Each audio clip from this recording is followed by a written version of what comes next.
Hello, and welcome to another episode of Easing the Badger. I'm Will, I'm Alex. I'm Flint. and today we are covering chapters 24, 25, and 26 of The Eye of the World. So we've got a lot to cover in these chapters. So do y'all think we should just jump right in?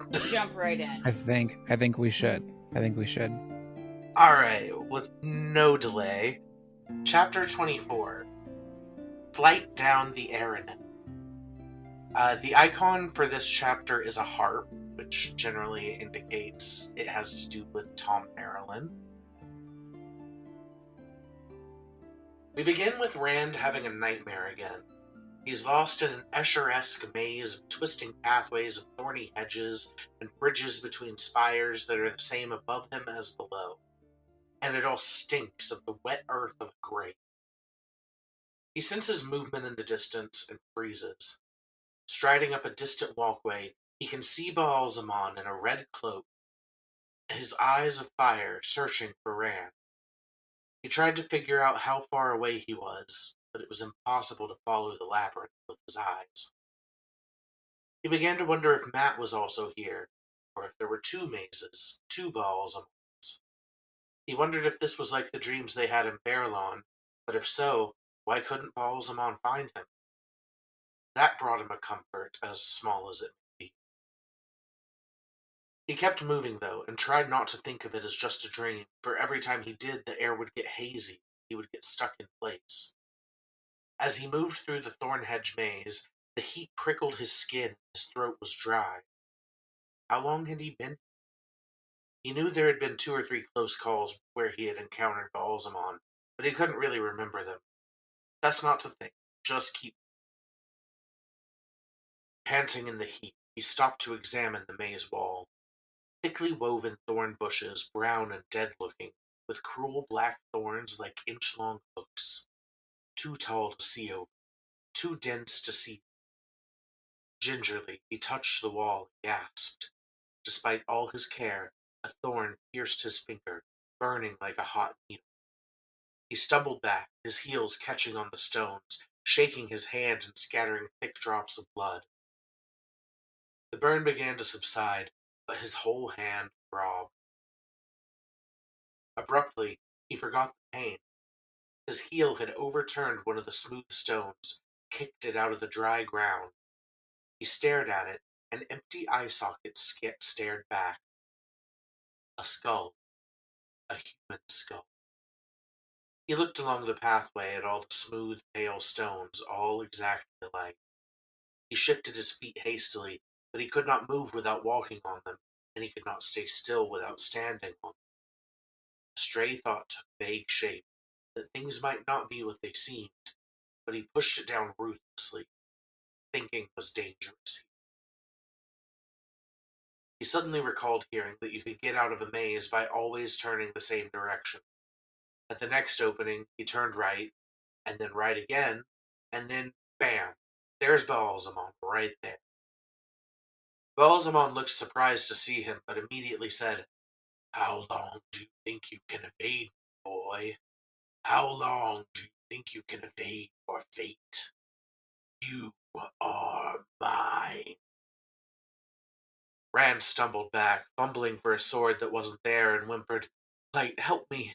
Light, help me!" "The light will not help you, boy, and the eye of the world will not serve you. You are my hound, and if you will not course at my command, I will strangle you with the corpse of the great serpent." Baal-Zaman stretched out his hand, and suddenly Rand knew a way to escape, a misty half-formed memory that screamed danger, but nothing to the danger of being touched by the Dark One. "A dream!" Rand shouted. "This is a dream!" Baal-Zaman's eyes widened in surprise and anger as the air shimmered around him and everything vanished.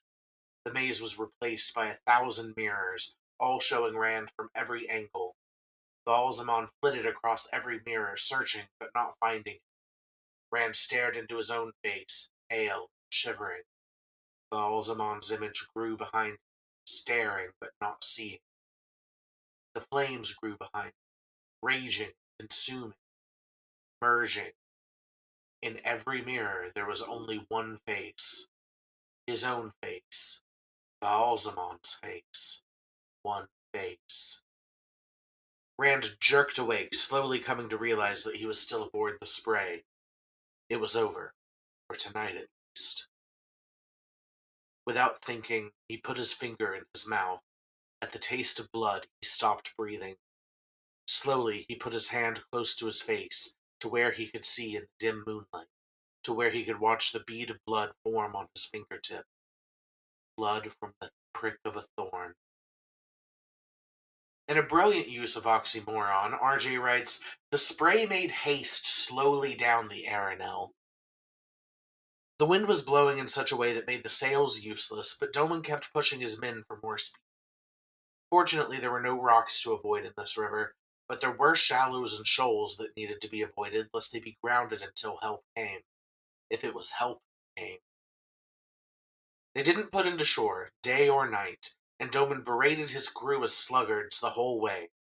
He would scare them with the threat of Trolloc attacks, which worked to keep the men jumping for the first 2 days, but soon the fear wore off.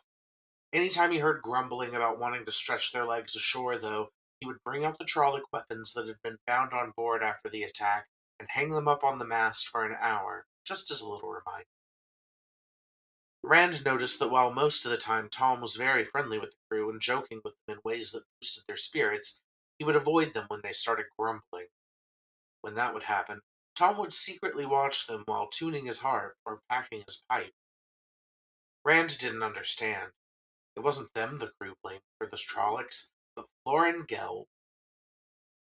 For the first couple of days, Gelb would go to any crew member he could corner and regale them with his story of what had happened that night, putting the blame on Thom and the boys, claiming they were in league with the Trollocs. The men didn't buy it, though. They all knew Gelb had been sleeping on his watch. He wound up relegated to the dirtiest solitary jobs and eventually stopped speaking to anyone. Rand brought his concerns to his friends, but Matt just said they couldn't trust any of them and went off alone to brew, and Thom said the real danger might be from the crew getting fed up with Doman. Thom did his best to distract the men from thoughts of mutiny by telling stories, singing songs, and juggling. To keep up appearances, he also set aside time each day to instruct the boys in the ways of gleaming. He wouldn't let them touch his harp, of course, and it took a while for their flute practice to produce anything but wincing jeers from the crew. He taught them some of the easier stories and how to juggle. Matt complained about what Thom was putting them through, but Thom said, "I don't know how to pretend to teach something, boy. I either teach it or I don't. Now, even a country bumpkin ought to be able to learn how to do a handstand. Up you go." Some off-duty crewmen liked to join in on the lessons, too, laughing at their own fumblings. Meanwhile, Gelb just glared at them like a pissy-pants baby. They saw no signs of their companions, or any life for that matter, on the shores, but there were still wonders to behold. On the first day, the boat passed between 2 high bluffs that had hundreds of carvings, the work of which spanned centuries, it seemed, all of kings and queens. The oldest were so worn you couldn't see their faces, but they grew more detailed as they passed. On another day, Rand noticed a glinting off in the distance. He asked what it was, and Doman told it was the sun reflecting off a large tower all made of metal, not a spot of rust on it, and no entrance to be found. This caught Matt's attention, as he wondered if there was treasure inside. "Mayhap, lad," the captain rumbled. "There be stranger things in the world than this, though. On Tremalking, one of the sea folk isles, there used to be a stone hand 50 feet high sticking out of a hill, clutching a crystal sphere as big as this vessel. There be treasure under that hill if there be treasure anywhere, but the island people want no part of digging there, and the sea folk care for naught but sailing their ships and searching for the Corrimor, their chosen one." Matt claimed he would dig for it, but Doman explained that it isn't seeking treasure that makes traveling worthwhile, but the strange sights the world had to offer. He told him how in Tanchico, the Panarch's palace was partly built in the Age of Legends, and there was a frieze covered in animals no one has ever seen. When Rand chimed in that any child can draw an animal no one has seen before, Doman retorts that they also have the bones of these animals there, pieced together and strung up on display. The breaking left 1,000 wonders behind, and there have been a half-dozen empires or more since, some rivaling Arter Hawkwings, every one leaving things to see and find. Light sticks and razor lace and heartstone, a crystal lattice covering an island, and it hums when the moon is up. A mountain hollowed into a bowl, and in its center a silver spike 100 spans high, and any who comes within a mile of it dies. Rusted ruins and broken pits, and things found on the bottom of the sea. Things not even the oldest books know the meaning of. I've gathered a few. Things you never dreamed of in more places than you can see in 10 lifetimes. That be the strangeness that will draw you on. We used to dig up bones in the sand hills, Rand said slowly. Strange bones. There was part of a fish, I think it was a fish, as big as this boat once. Some said it was bad luck digging in the hills. The captain eyed him shrewdly. Thinking about home already, lad, and you just set out in the world. The world will put a hook in your mouth. You'll set off chasing the sunset. You wait and see. If you ever go back, the village will no be big enough to hold you. Rand vehemently denied that, saying as soon as he could, he would go home and raise sheep like his dad and forget all of this out here existed. Though he did also realize that it had been days since he had even thought of Emmonsfield or Tam. He tried to get Matt to agree, and Matt is just like, yeah, sure, whatever. But as he walked away, Rand could hear him muttering that he just doesn't want anyone else getting their hands on the treasure. 4 days into the trip, Rand pulls some crazy shit and climbs to the top of the mast, sitting there with his legs wrapped around the stays as the ship rocked wildly back and forth, waving his arms in the air and hooting and hollering while being whipped about.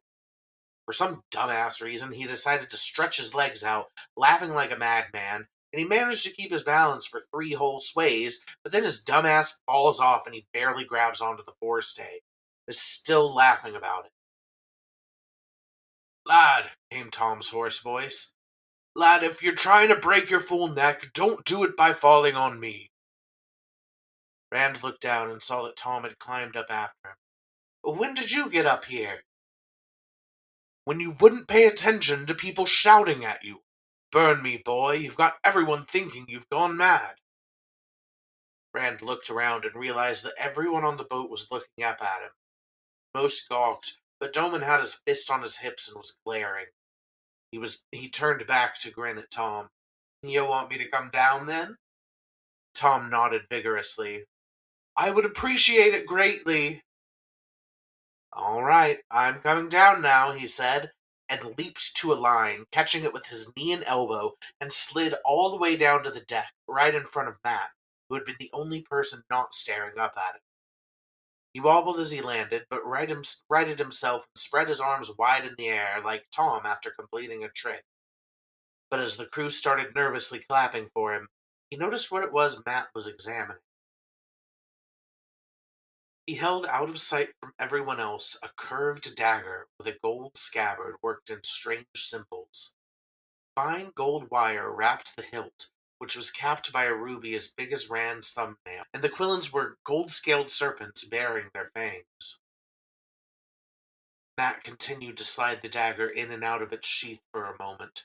Still playing with the dagger, he raised his head slowly. His eyes had a far-away look. Suddenly, they focused on Rand, and he gave a start and stuffed the dagger under his coat. Rand squatted on his heels with his arms crossed on his knees. Where'd you get that? Matt said nothing, looking quickly to see if anyone else was close by. They were alone for a wonder. You didn't take it from Shadar Logoth, did you? Matt stared at him. It's your fault. Yours and Perrin's. The two of you pulled me away from the treasure, and I had it in my hand. Mordeth didn't give it to me. I took it. So Maureen's warnings about his gifts don't count. You won't tell anybody, Rand. They might try to steal it. I won't tell anybody, Rand said. I think Captain Doman is honest, but I wouldn't put anything past the rest of them, especially Gelb. Not anybody, Matt insisted. Not Doman, not Thom, not anybody. We're the only two left from Emmons Field, Rand. We can't afford to trust anybody else. They're alive, Matt. Egwene and Perrin. I know they're alive. Matt looked ashamed. I'll keep your secret, though. Just the two of us. At least we don't have to worry about money now. We can sell it for enough to travel to Tarvalon like kings. Of course, Matt said after a minute. If we have to. Just don't tell anybody until I say so. Rand assures him he won't, but then asks if he's had any dreams lately, like the one they had in Baerlon.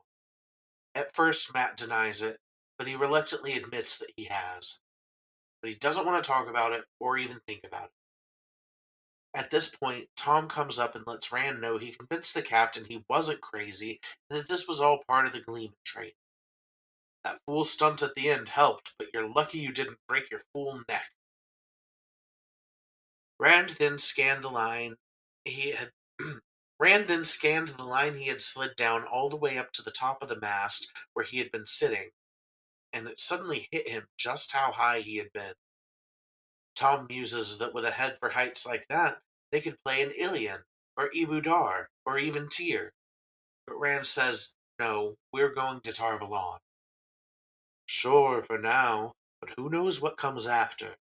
Now, while I have you here, let's work on a triple crossover, Thom said, shoving juggling balls at him. Rand stared up at the mast, still shocked at what he had just done, and thinks, what is happening to me? I have to get to Tarvalon before I really do go mad. That's the end of chapter 24. Maybe he really has gone crazy. Seems like it. At the very least, he's got cabin fever. Yeah, well, I mean, I guess if you're tired of being cooped up, you can get, cabin fever on a ship. Definitely. But like the mast, the big one. Oh yeah. Okay. And then he like is down there and then he looks up at it and is like, what the fuck was I doing? Right. I don't know, babe. You tell me. Yeah. And this isn't the first time he's done this. This is just like his run-in with the White Cloaks, where he was acting all weird with them, and then afterward is like, what was I doing just then? Yeah, rage baiting. So this keeps happening to him. It's the manic laugh for me. Yeah. Yeah. Like he's having the time of his life. He is fully snapped. I mean, he's not the only one. Matt is going crazy in the opposite direction. Isolating and brooding. Yeah. Full disclosure right now, I think he's being possessed. I think he's getting possessed by the dagger. I was suspicious of it immediately, and then he said it's from Shadow Logoth, and I was like, wait. Why did you take it? Why didn't you just drop it like they dropped everything else when they ran? Matt is a dumbass. Also greedy. Yeah. It's like he said it's your fault. You and Perrin. I'm like, no, it's not, you fucking klepto. All you had to do was put it down. Nope. Oh. The description of it matches what we heard from Min. So Yes, it does. I thought about that as well. Yep. And I had wondered about how this dagger was going to show up, and here the fuck it is. Ruby hilted dagger. Yeah, sick. Over and over his head. Yeah. Also, I have no idea if I was pronouncing that one word right. Quillons. I don't. Which one? Quillons. Quillons. Oh, Yeah, Maybe. I mean, that's how I read it. I'm trying my best here. Aren't we all? Aren't we all? Oh, yeah. I'm gonna Google it. Well, I'm gonna DDG it. Actually, it looks like it's pronounced Keon. Okay, I was wondering if that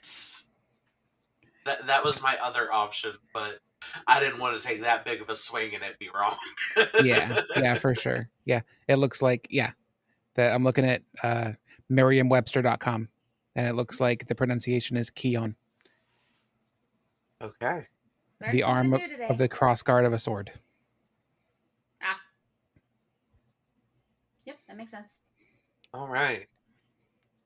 So Rand had another dream. Did he? Pretty scary. Yeah, spooky. Not him in the labyrinth. I appreciate that he is lucid enough to remember the left wall trick, and then enough again to just scream that it's just a dream. Yeah. Yeah, it seemed like there was something at war within himself as to whether or not to acknowledge it was a dream to begin with. Right. Because thinking was dangerous there. Yeah. As it said constantly. Yeah. Right. Yeah, I cut out a lot of repetition from that summary. Oh my god. Yeah. Yeah. You could have been like, Rand said thinking was dangerous like 87 times. Yeah. And that wouldn't have been an exaggeration. No. Yeah. It at one point it says every time he allowed himself to think of what surrounded him as a dream, the air shimmered and then turned to gel. Yeah. Horrible. Oh my Horrible. god. Horrifying. I hate Just kill me. I hate Just kill things me. where I can't move. Yeah. Or I'm trying and I can't reach something, or I can't get to it. So like I have those dreams a lot. So like thinking of that, hearing that, ugh. No, Awful. thank you. Awful. Bad maze. Bad minotaur. That's I'm assuming that Balzamon is supposed to be the minotaur. I don't. Mixed with What a else little is bit there? of David Bowie. Yeah. What else is there in the labyrinth? What else is there in the back rooms, brother? So we also had Doman painting quite a picture of the world and Mm-hmm. the crazy shit that's out there. What were some of your thoughts about those? Every time the description of the hand comes around, I just think of Planet of the Apes. Yeah, Yeah. it's very Every evocative. time. Right? Yeah, And for sure. he's describing holding a crystal, that could easily be the torch, right? So I always think of that, and I'm like, we are post our world, so if not that, maybe another one of ours, right? Yeah. I appreciate Domon pulling out the Charlock weapons and just silently hanging them up and walking away. Yeah. Like in case you forgot what the fuck happened to us. Right. I feel Like like they were here. That is a move I would have pulled. I feel like. Yeah. But it kept like fading. Like All right. and then they start to grumble again. Like, well. Right, but he can't leave them out because then they just become a part of the backdrop, right? Right. Become He's got to take desensitized. them down, put them back up to shut them up again. Right. Yeah. And once again, back around to Rand and his obliviousness, not understanding why Thom is careful when the crew gets acting up like that.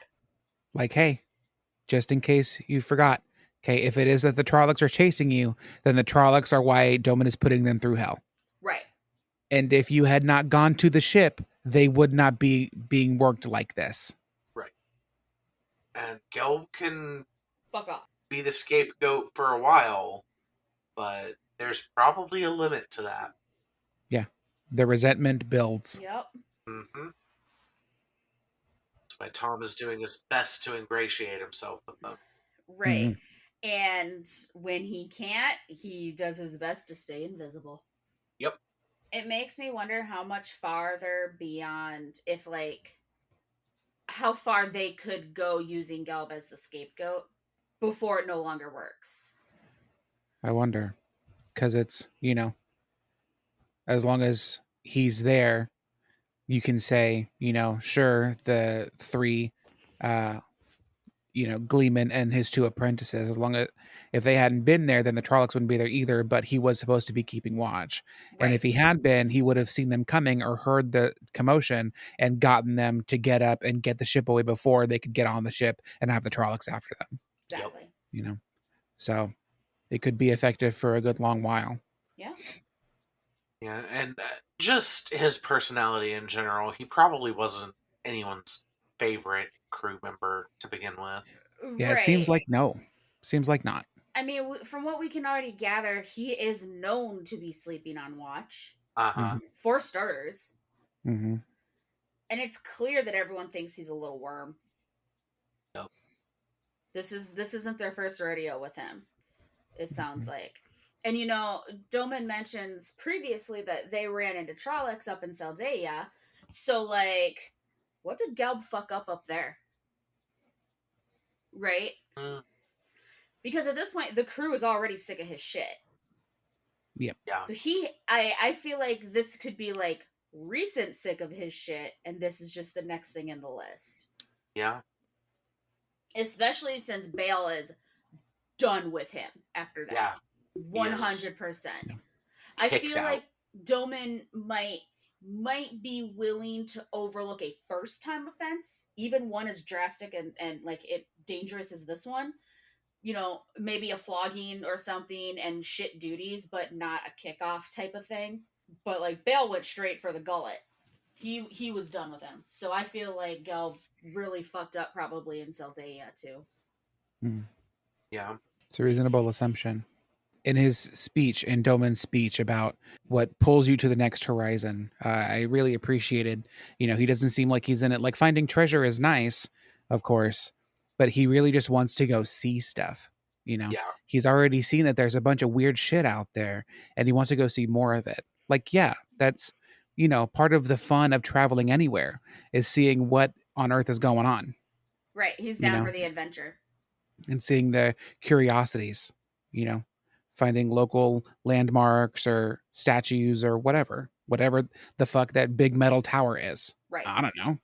The one that gets me every time is the big basin with a spire in it that if you get within a mile of it, you die.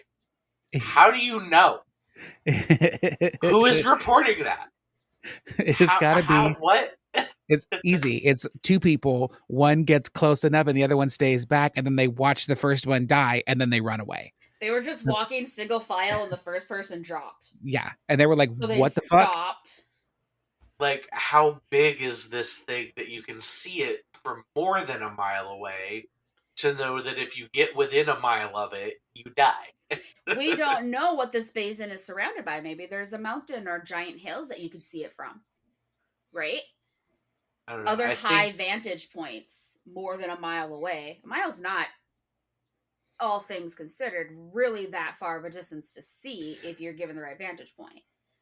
See, that, I don't know. That one, to me, like, the other things, believable for a fantasy world.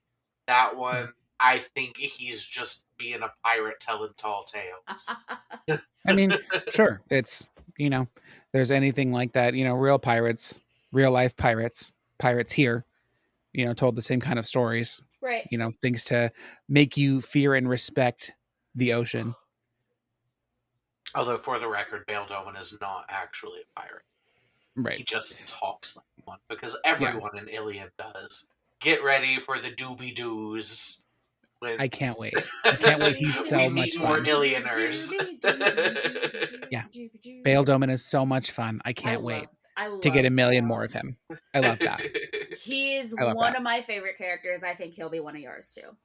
Yeah. He's fun. Yeah. I do also now just have a vision of people walking, like a long line of people just walking towards this needle and just falling. I mean, like, what happened?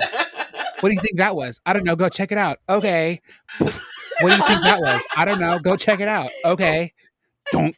What do you think that? What do you think that was? I don't know. Go check it out. Okay.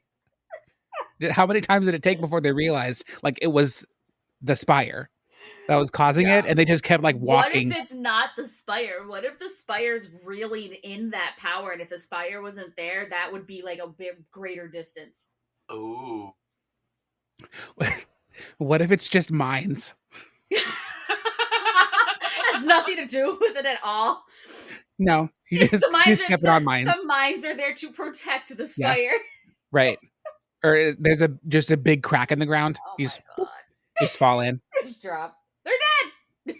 I never was good at playing Minesweeper as a kid. Oh. Neither was I. I never could get the hang of it. So once I figured out the point of the game, which wasn't until I was in my teens, then I got very, very good at it. As a kid, it was just point and click. yeah, I know there's like patterns and clues and stuff, and it's essentially like logic. You know, you can kind of logic out where the most likely places for the bombs to be are. Right. I never understood what the logic was. It's the numbers. So like if you have a number 1, then one untouched square touching that 1 is going to be a bomb. Oh. Yeah, it's like Windows just did not explain it. No, there was in no that older version. And I think when I was a teenager, figured it out I wound up entirely looking it up. on my own. I never even looked it up. I figured it out entirely on my own. Absolutely by accident. So we've got Creepy Matt, Off His Rocker Rant, Careful Thom. I think that kind of covers the chapter. And Slimy Gelb. And Slimy Gelb. Slimy, pissy pants Gelb. No accountability having abs. None. Nada. Zilch.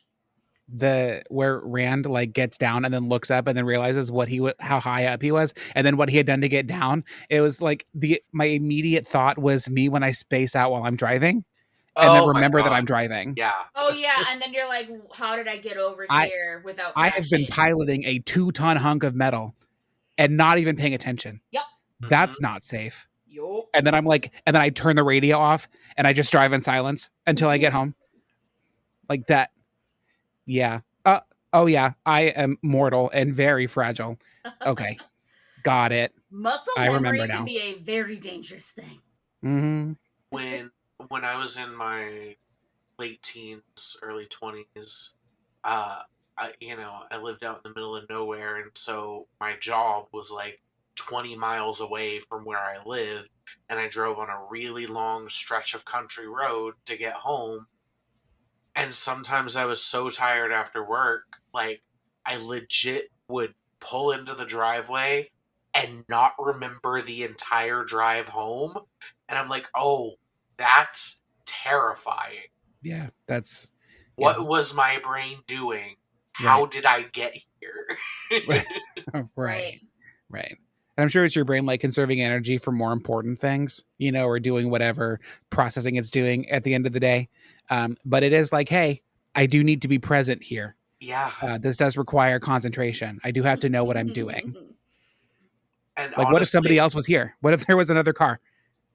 It's a wonder that I never had an accident or anything, because that road was notorious for having deer jump out in the middle of it. Oh my god. Oh my god. That makes that story 10 times worse. Yeah, because how did you not come back to reality because a deer made your car start smoking? Like there would be nights when the deer were out like in force. I think the highest we ever counted on the sides of the road was like 40 something deer just standing we're out in the country in view of our headlights. Yeah. Just standing there watching you. Waiting. Waiting for their moment to fuck your life up. Yep. Because deer do damage. They sure do. You get an accident with a deer and the deer is more likely to walk away. Yep. True story. It's like hitting a brick wall. Anything else to cover there? No, I don't really have a whole lot in this chapter. So. Oh, no, I do. And it's more like we'll talk more about it when we get to my chapter. I hate so much the image of a bunch of grown men on a ship running around barefoot. I hate that. I hate it so much. Awful. Awful. Put your grippers away. Don't do this to me. What is this? I mean, I'm pretty sure that's accurate, though. I know, and I So, hate it. Given we're covering that in 2 chapters, is that the name of this episode? Put your grippers away? I don't know yet. We'll have to see. It's on the list. It's on the list. Potentially. No, I hate it. I hate it so much. No, the title of the episode should be Robert Jordan, come to the front of the class. Right now. Flet, I promise you, there will be times in the future where that is far more appropriate. Yeah. Can't wait. Yeah. But as of right now, I'm like, is there something that you would like to share with the class, Mr. Jordan? What is this? What are we doing here? Okay, yeah. No, I'm done with this chapter now. That's it. I really had to get it out because it's driving me nuts. No, that's fair. That's entirely fair. All the little sailor toesies. No. Ew. No. Ugh, bad. And the sound of them slapping on the wet deck. Hate it. Hate it. Hairy tops of their feet. No. Not their hobbit feet. Stop it. No. River hobbitses. No. No, thank you. Hate this. What kind of book is this again? Does that make Gelm Smeagol? What genre? I mean, either him or Rand. I mean, not Rand, Matt. Like,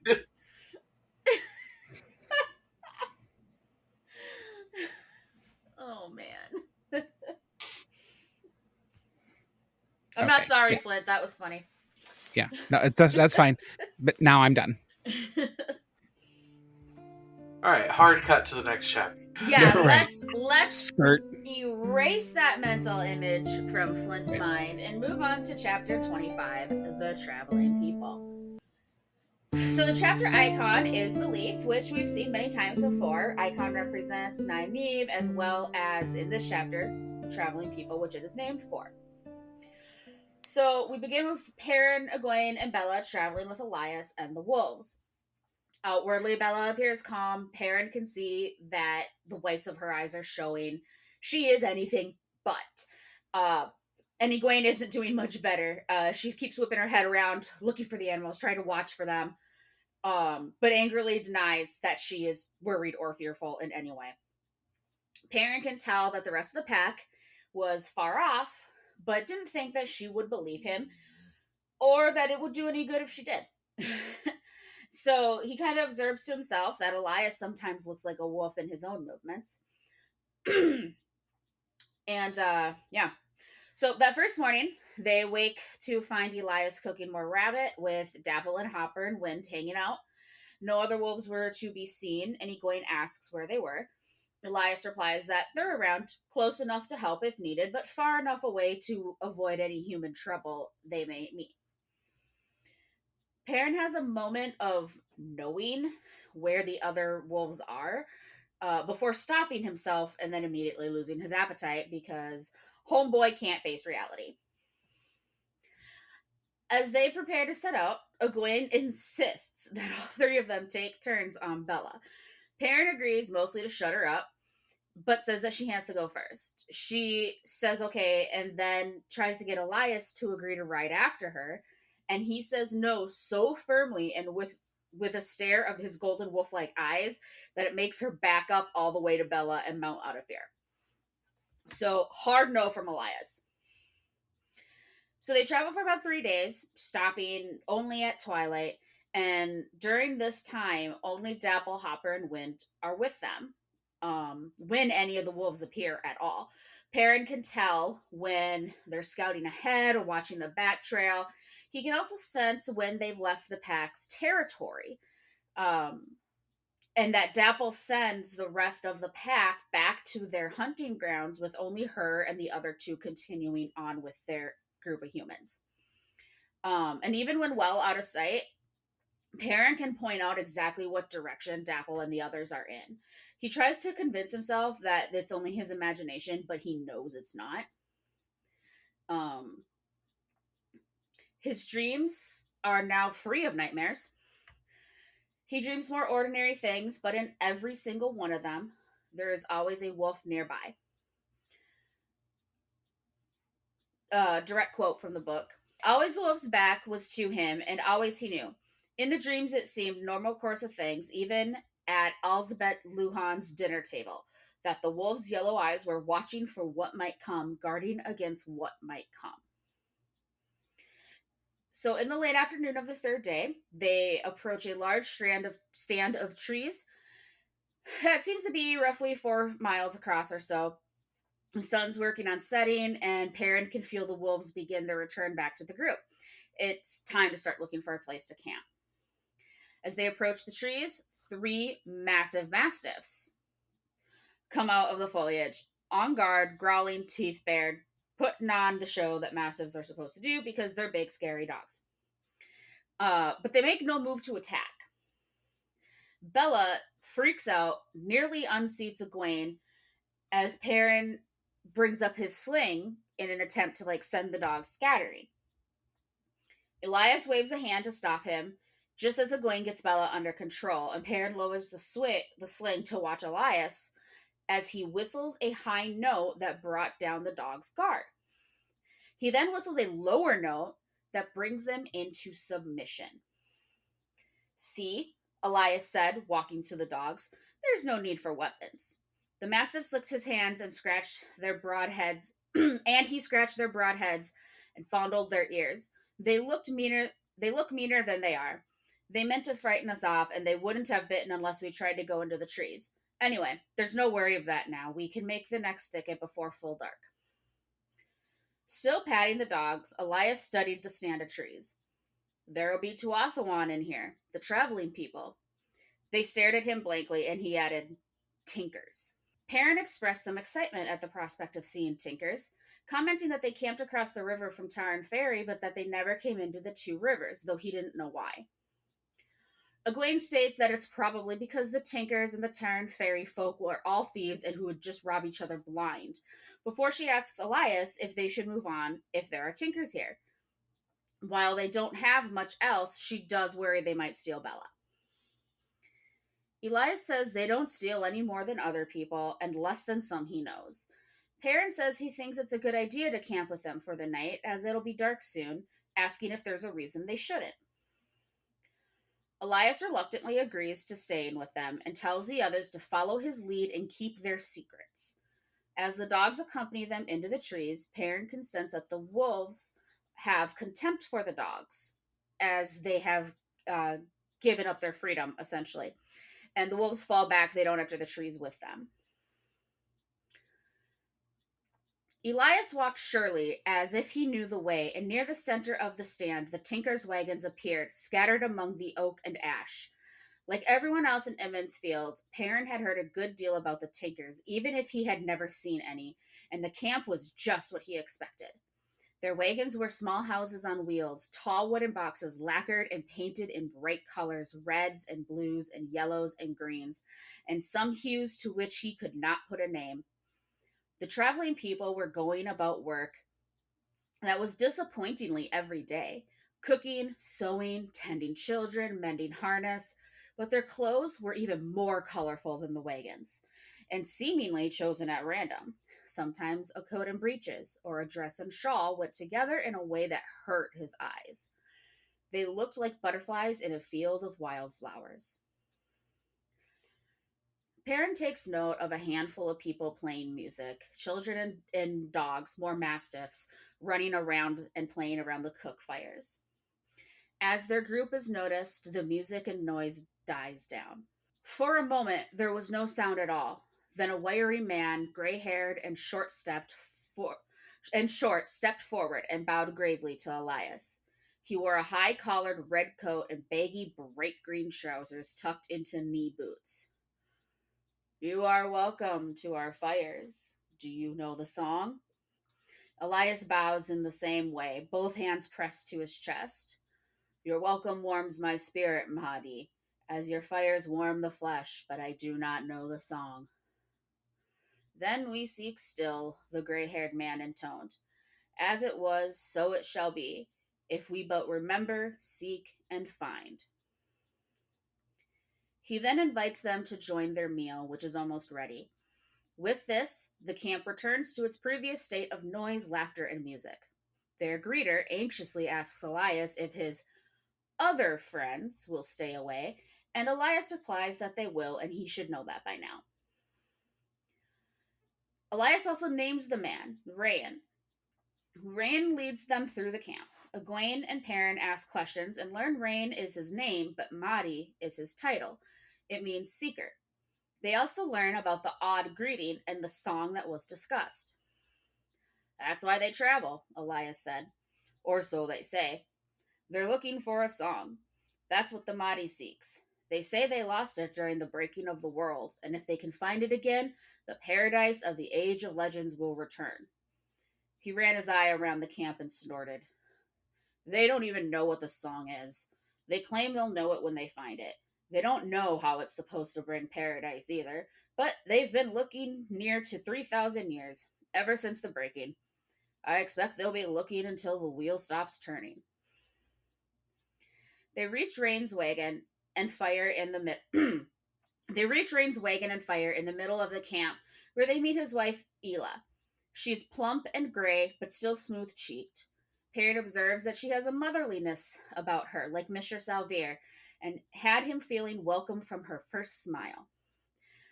Her greeting to Elias was somewhat distant and a little cold, but upon Egwene and Perrin introducing themselves, she clasped their hands warmly, hugged Egwene, telling her that she's lovely. She then goes into hostess / mother hen mode, insisting that they all sit around the fire and get warm as supper is almost ready. Egwene and Perrin take up seats on some fallen logs while Elias sits on the ground. As they settle in, a young man about Perrin's age approaches. Ayla welcomes him with a comment about eating with his grandparents for once and wonders why with a glance at Egwene. He introduces himself to Egwene with so much cheesiness it made me lactose intolerant. I am Aram. I have waited for the first rose of spring, and now I find it at my grandfather's fire. Perrin expected Egwene to laugh, but she just stares at him. Perrin then realizes that Aram is like Will All-Seen, who had all the girls after him and flirted with them all and managed to convince them that he was just being polite to the other girls. Perrin speaks to break up whatever was happening in front of him and comments about the Tinker's dogs being so large that he's surprised the children are allowed to play with them. Aram says the dogs are meant to scare off danger and warn the Tinkers, but that they're harmless and trained in the way of the leaf. Egwene asks what that is, and Aram gives them some neo-mindfulness bullshittery about how the leaf lives in its own time and dies in its own time, never struggling against the winds that carry it away, and that's how it should be for all men and women. Perrin asks what that actually means, and Rain answers, it means that no man should harm another for any reason whatsoever. The Seeker's eyes flickered to Elias. There is no excuse for violence. None. Not ever. Well, what if somebody attacks you? Perrin insisted. What if somebody hits you or tries to rob you or kill you? Rain sighed, a patient sigh, as if Perrin was just not seeing what was so clear to him. If a man hit me, I would ask him why he wanted to do such a thing. If he still wanted to hit me, I would run away, as I would if he wanted to rob or kill me. Much better that I let him take what he wanted, even my life, than that I should do violence. And I would hope that he was not harmed too greatly. But you said you wouldn't hurt him, Perrin said. I would not, but violence harms the one who does it as much as the one who receives it. Perrin looked doubtful. You could cut down a tree with your axe, Rain said. The axe does violence to the tree and escapes unharmed. Is that how you see it? Wood is soft compared to steel, but the sharp steel is dulled as it chops, and the sap of the tree will rust and pit it. The mighty axe does violence to the helpless tree and is harmed by it. So it is with men, though the harm is in the spirit. At this point, Elias cuts off whatever Perrin was going to say next and tells Rain to leave it. He didn't bring them here to be converted by him. Ela then icily says, "And leave them to you? Will you teach them your way to kill or die?" She goes on to say more about how he lives, and Rain finally stops her, asking for peace as he's been welcomed to their fire. Ela calms down and begins to get out serving ware, and Rain defends himself to Elias, saying they do not try to convert in towns and that they answer questions when asked about it. Elias says something to the effect of, "Tell that to their mothers when they run off." Perrin chimes in as respectfully as he can that there are always bullies and those who would take advantage, and he would hit someone back who had hit him to show them they couldn't take advantage of him. Aram makes a snide comment about some people not being able to overcome their baser instincts, and Perrin retorts by calling Aram a coward. "I'll bet you get to run away a lot." Egwene stops them both by saying she thinks this way of life is interesting, and Aram, brightening, offers to show her the camp. She accepts as she rises. Ela says supper is ready. Aram says they'll eat with his mother and wanders off with Egwene laughing. Perrin rises to follow, but stops himself, realizing Egwene would be safe enough. He turns to Ela and Rain and apologizes for his behavior. They insist he wasn't at fault and beg him to be seated once more, as Rain says that Aram is troubled and he believes his grandson finds the way of the leaf difficult to follow. Perrin asks what happened to those who can't follow the way, and Rain calls them the lost and says they go to live in villages. Ela adds sadly that the lost cannot be happy.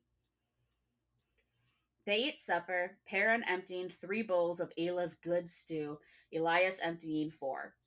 Afterwards, they sit around the fire, and Rain asks Elias if he's been with any other Tuathawans since they last met. Elias says no because he doesn't like being around too many people. Rain says that he probably hasn't heard this story yet, but that every time they meet others of their people, he hears it. He said the story begins 2 years ago when a band of the people were crossing the waste. Perrin interrupts here and asks if he means the Aiel waste, which he did. Perrin learns that the Tuathawan and a small handful of others are able to cross without issue from the Aiel. Rain then continues his story. 2 years ago in the spring, a band of the people came across a group of young Aiel who had gone into the Blight to kill Trollocs. Ela points out to Perrin's surprise that they were all young women. Girls, still, and Elias tells him that in Aiel society, becoming a warrior is an option for the women. The story continues. The young women were all dead except one, and she was dying. She crawled to the wagons. It was clear she knew they were Tuathawan. Her loathing outweighed her pain, but she had a message so important to her that she must pass it on to someone, even us, before she died. Men went to see if they could help any of the others. There was a trail of her blood to follow, but all were dead, and so were 3 times their number in Trollocs. Elias expresses disbelief to find so many Trollocs 100 miles into the waste, as they call it, the dying ground. But he tells Rain to continue. From trophies the Aiel carried, it was obvious they were coming back from the Blight. The Trollocs had followed, but by the tracks only a few lived to return after killing the Aiel. As for the girl, she would not let anyone touch her, even to tend her wounds.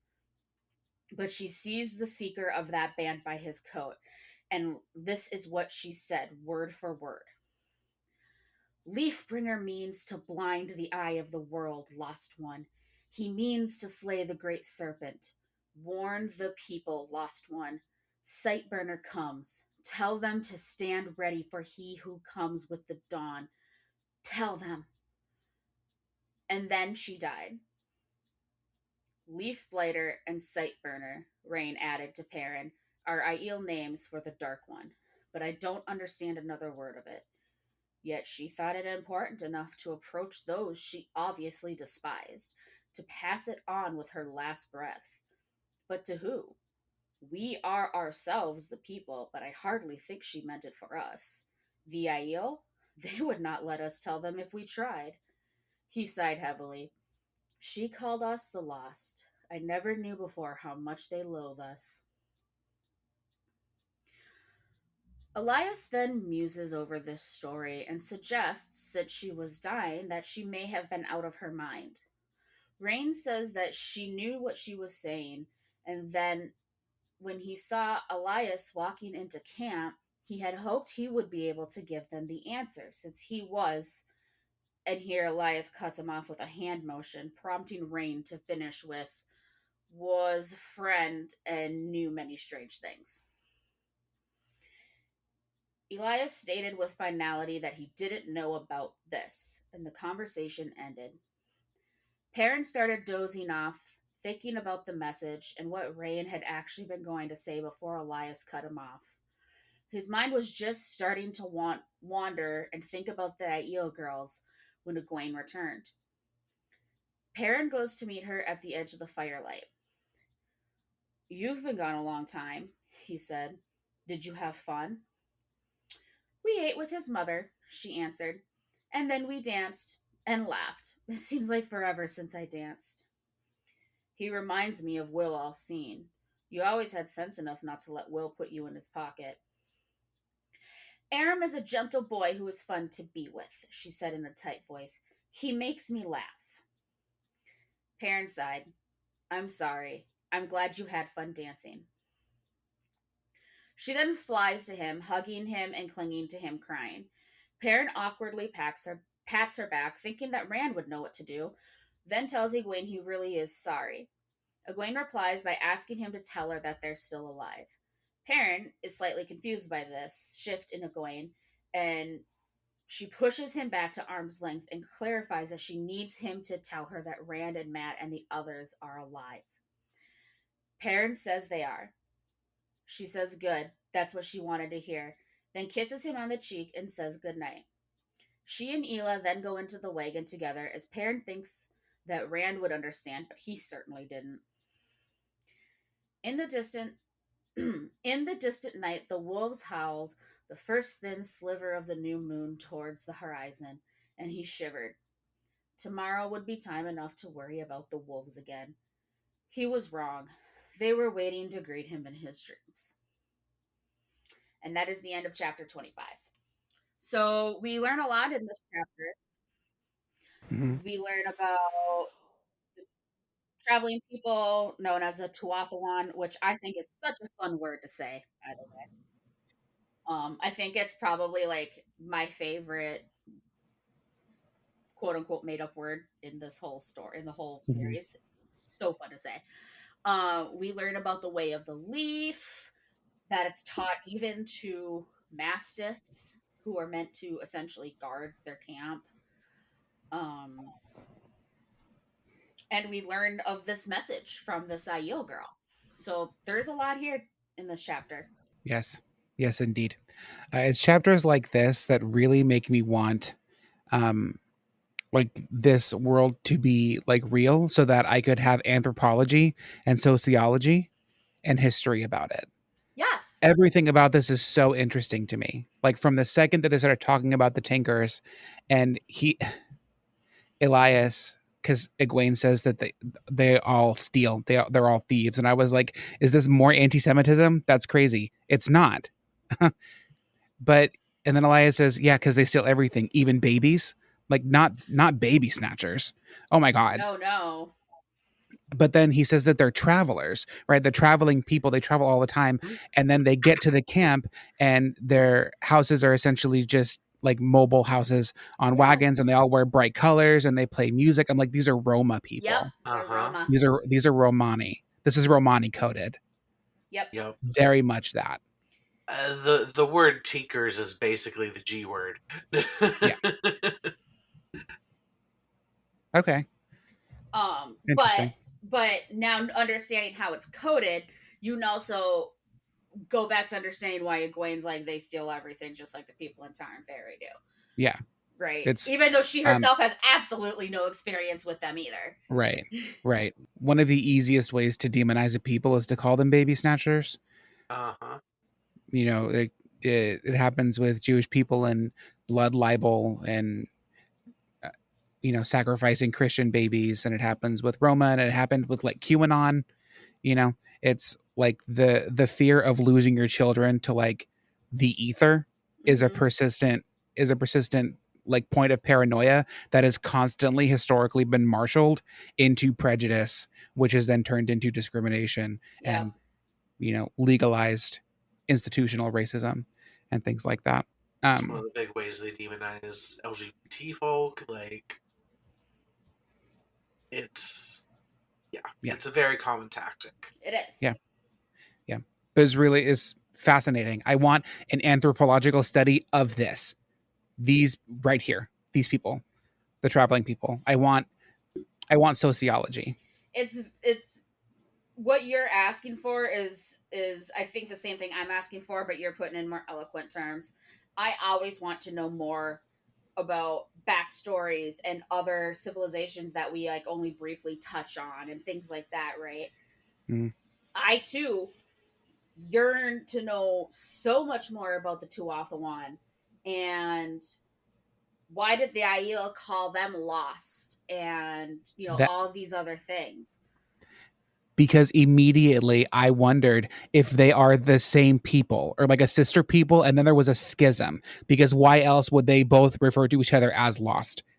What is that? And that's why the hatred is there. Right. It's so. And perhaps maybe that historical connection is why they're allowed to cross the Aiel waste. Like just that very faint respectful nod to their shared history, and it's like the only nod that the Aiel will give them or something. Yeah. Or why they're not afraid to go to the Aiel waste. That too. Right. Well, they're also, we only know a little bit about the Aiel so far, but what we do know, they are very diametrically opposed to the Tuatha. Yes, they are. Everything we've heard about them is violent, and the new thing we learned about them in this chapter is that they also have a society of women warriors, the Vardar Ismai. Right. And even in this chapter, we have that knowledge of, for lack of better terms, because I can't fucking think right now, their violence solidified in Perrin being incredulous that they're even allowed into the waste. Mm-hmm. Right? Yeah. So it's just really interesting to think about what that potential dynamic would be. Yeah. Yeah. Well, because Perrin initially assumes that their nonviolent stance is because they're cowards. And then he has to like radically reconsider that because they go to the waste regularly. Bingo. Uh-huh. And it's like it's one thing to just be two people, like two groups of people with different views on the legitimacy and the role and the value of violence, but it's another thing to have two people and one of them hates the other one. Right. Like what other enmity could that be for except, I mean, it could be any number of things, right? I'm just guessing. But it seems like it would make the most sense for that enmity to feel like one of a people who had willingly split themselves off from the rest of them to do something different. And then to add a further wrinkle to all of that, like they have no problem going into the waste, but then Rand says, "Oh, we don't fuck with cities because there's too many violent people there." Right. So, like, is the waste? I have to assume, and I mean, obviously, I know because I've read it, but even at this point in my first read through, the waste, given its name alone, just makes me think of like the Sahara Desert with nomadic tribes, right? Yeah. That's what I get the feeling of for a place like that. Yeah. My mental image is like the tar pits. I don't know why. Sure. Yeah. Or like a waste, like a mountainous waste, like a wasteland. Yeah. There's just nothing there except for, magma pools and tar pits and stuff. The elephant graveyard. Another Yes. pink reindeer. Of course.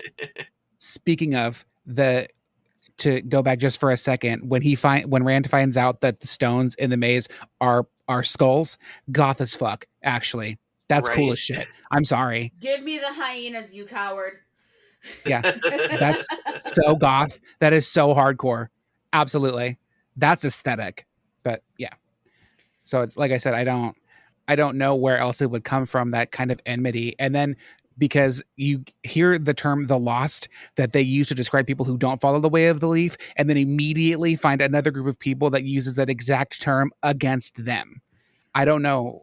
I don't know where else that could come from other than some sort of, some sort of schism. Is it anybody who doesn't follow the way of the leaf, or just those who have left the way? Yeah. I guess the latter. I guess, yeah, right. Those who yeah. have left, who have abandoned the way of the leaf. Yeah. Right. That's what I always gathered from it. Anyway. Yeah, that's what she specifies. Because she doesn't say it until Perrin asks about traveling people who find it hard to follow the way of the leaf. Right. And when Rain talks about going, answering questions, he never once refers to them as the lost. Right. To the people, the youths that he is answering questions to. They are not the lost. Yeah. So I think the lost are strictly those who have left. And if you are correct about the differing, like the split off, perhaps the Aiel are using it in the same way. I don't know, because the Aiel also have songs, so I'm not sure. Yeah, but like, what culture doesn't have songs? I know, but the way that they talk about how they understand music and how it relates to their place in the world. And again, it's just it's like these two parallel things that keep showing up. Like the traveling people sing for all kinds of reasons, and they're looking for the one song that will, bring paradise on earth or whatever. And then to immediately go into, or maybe that's just because that's how they relate to other people, is they think about or they look for what songs they sing, because maybe one of the songs that other people's sing is the song that they're looking for. Right. Either thing could be true. It's just I couldn't get away from this sort of the sense of parallel peoples kind of going together. Yeah. What do you think of the way of the leaf? I think, well, as somebody who studied the history of race and racism in the United States, I think that a commitment to nonviolence only works to get people's behavior to change or to treat you differently, to treat you better. I think it only works if the people that you're being nonviolent at have a conscience, have a sense of justice to appeal to, like, I'm being nonviolent, so why are you still wanting to hurt me? That appeal doesn't work if they don't care. Right. If they want to hurt you just because.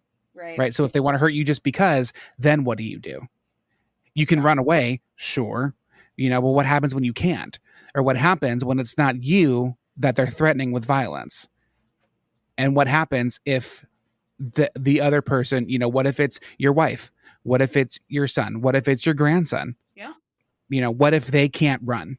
And it's all hypotheticals, right? And I think it's an admirable, like, philosophical position, right? I think it's really admirable. And I think it's important to be like, we are not put here to harm each other, right? We are put here for something else. And there is another way that we should be interacting with each other, I think. And to have a hard line, like, I will not harm somebody else, I think that's very admirable. I think that, it gets a little, I think it's messy. I think it can get messy. And then on top of all of that, this is a world in which Trollocs exist, and Murdral, and Dark Friends, and any number of things that are aligned with, like, absolute evil, and want to cause pain just to cause pain. Right. So there is no conscience to appeal to for a Trolloc. Right. And, you can run and run and run, which is what Rand and the others have been doing, and yet they're still getting found.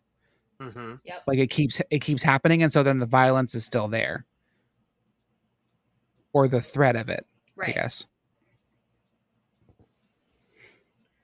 I see where you're coming from with calling it admirable, but it stops being admirable when you're willing to give up your own life for it. Better I should die than I do harm to another person. You have people that rely on you. That's ridiculous. You know what I mean? Mm-hmm. So I don't know. That feels And not only giving up your own life, but advocating that others do so as well. yeah. Mm-hmm. When Yeah. that's not actually doing anything. Right. You're not changing anything. You're not doing any good in the world by that. Yeah, you might feel that your own soul is still pure because you did not do violence, but Mm-hmm. where's that Uh, purity if your death, if you are a parent and you allow someone to kill you and then and can then in turn kill your child because you were Mm-hmm. not there to protect them, right? Mm-hmm. Mm-hmm. I think it's it, and this is like what I mean when I say it gets messy because to have that moral stance is fine, but it's how far are you willing to go to preserve your own sense of your moral superiority, I guess. yeah. And maybe not that he feels superior, right? Like Rand, maybe he doesn't feel superior. Right. Although it's kind of hard to see how he wouldn't. Right. Um, but yeah, how far are you willing? What are you willing to sacrifice to maintain your moral purity? I guess. Aram feels superior. That we can get. Yes. Um, Well, and as they say, Aram is still wrestling with it. I personally feel like Isla gives off the strongest sense of she does. like moral Mhm. superiority. She does. Mm. Especially when it comes to Elias. I'm Yeah. so fascinated by by their dynamic. At first, like I thought, I wondered if it was like a past lovers thing, but as it went, I was like, I feel like they're siblings. I They do very much give that vibe. They do. especially, and I think Elias is a traveler. He otherwise how would he immediately know not only what the mastiffs were for, but how to control them, and then how to greet the seeker, and then all of these other things about how traveling people society works, and to be able to say all of these things, and then specifically the antagonism between him and Isla. I don't. Again, if it's not like a romantic thing or like a romantic thing gone wrong, it seems too personal to be like an abstract thing. Like there has to be some reason why she acts this way towards him specifically. See, that's not where I get from it because even though I didn't bring it up in the summary, Rain and Elias are old friends. It is established Hmm. in that chapter.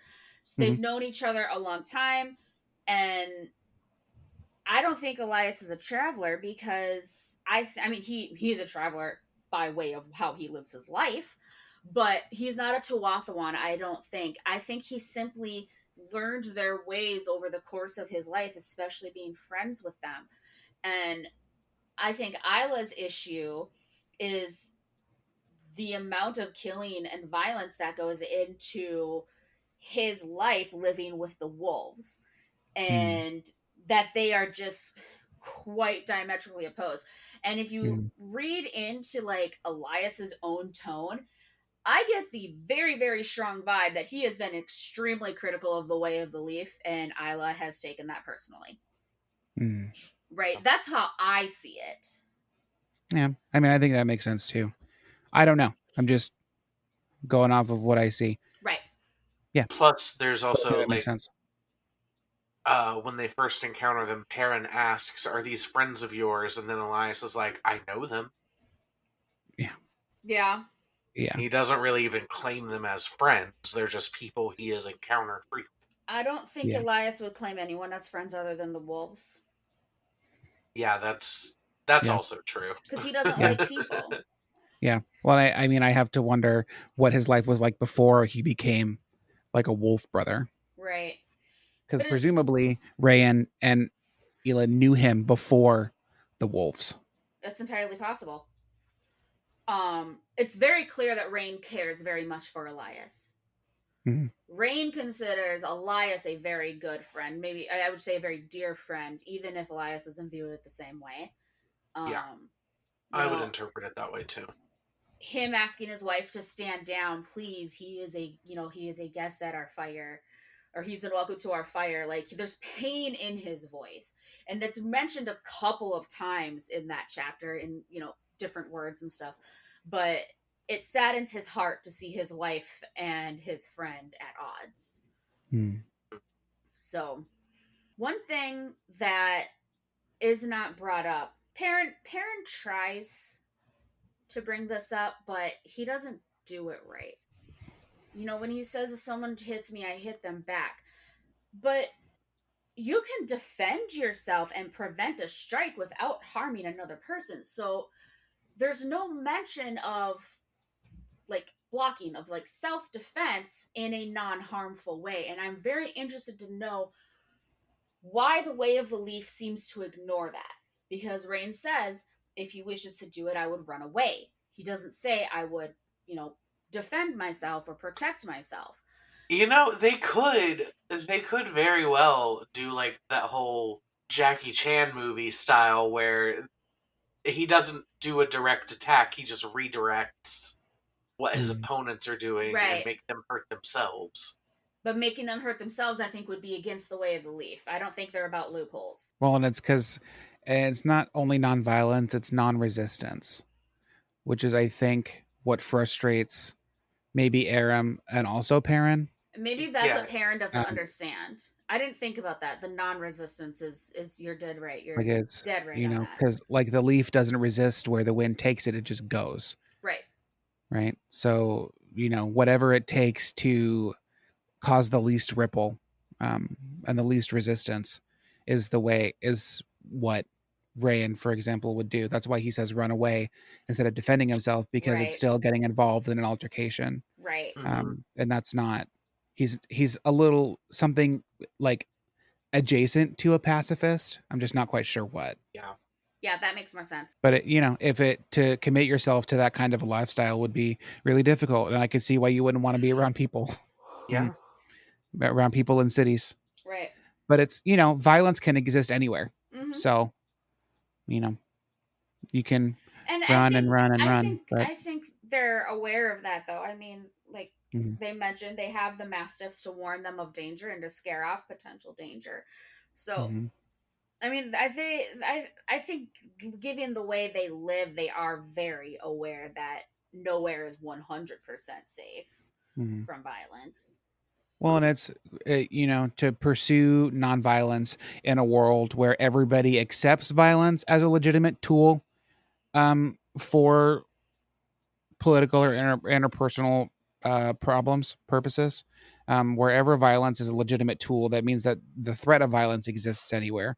And you can, proselytize or do what you like. But there's never a life that's totally free from the influence of violence, even, and I guess that's why I'm assuming because they made vegetable soup, right? I don't know if that means that they're all vegetarian or not. But I will go ahead and say, I don't know if it kind of depends. I don't know if that's specified, like hard, if we're ever hard told that they are all like vegetarian or vegan. Yeah. But in the show, they made a point to mention that. They do. Yeah. So I really can't recall a time in the text where it specifically states that, or if you're just kind of supposed to infer that likely they're not slaughtering chickens or pigs or anything. No, but I can see them. They don't keep farm animals with them. Perhaps maybe in their travels, if they come across a rabbit that appears to have died of natural causes, maybe they may eat that. Right? I can see that being something. Possibly. I don't know. Where are the anthropologists? I know. I need them. In all of the interesting things about these people and about these customs and all of this, it's so funny that this chapter is also you can't catch me furry thoughts on Perrin's part. Like he's running and the wolves are already at his door. Yeah. They're already there. There's nowhere for you to go, bud. Running. There's no running. What do you mean you don't have nightmares because the wolves are in your dreams? Dude, the furry thoughts have caught you. I'm so sorry. I'm so sorry. Like, at this point, what are we even arguing against? You know where they're at. You know, even though you've never met these wolves before, you know where their territory ends. What do you mean? What are you talking about? Come on, dude. It's very funny, though. He's like, no, I'm not. No, I don't know. Yes, you do. And it's only weird that the wolves are in his dreams when he wakes up. Right. Okay.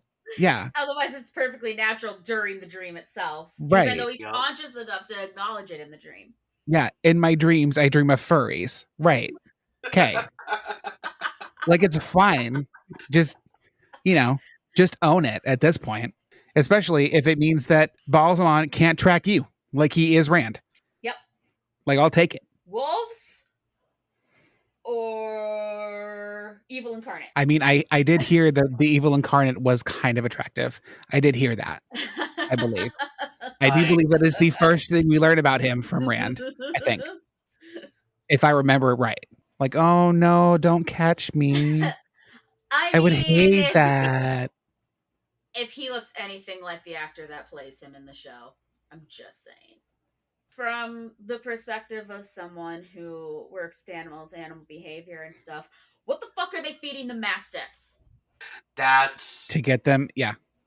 That's one of my questions. They have to have meat. They're not obligate carnivores, obviously, but they do have to have meat. They will fucking die. Dogs cannot survive without the proteins that come in meat. Are they those people that make their dogs vegan? Like, I've seen those dogs. There's no way they would look healthy and be strong. Yeah. Mm-mm. So they have to do. Maybe do they feed them fish? Maybe is fish an exception to the possibly no harming rule?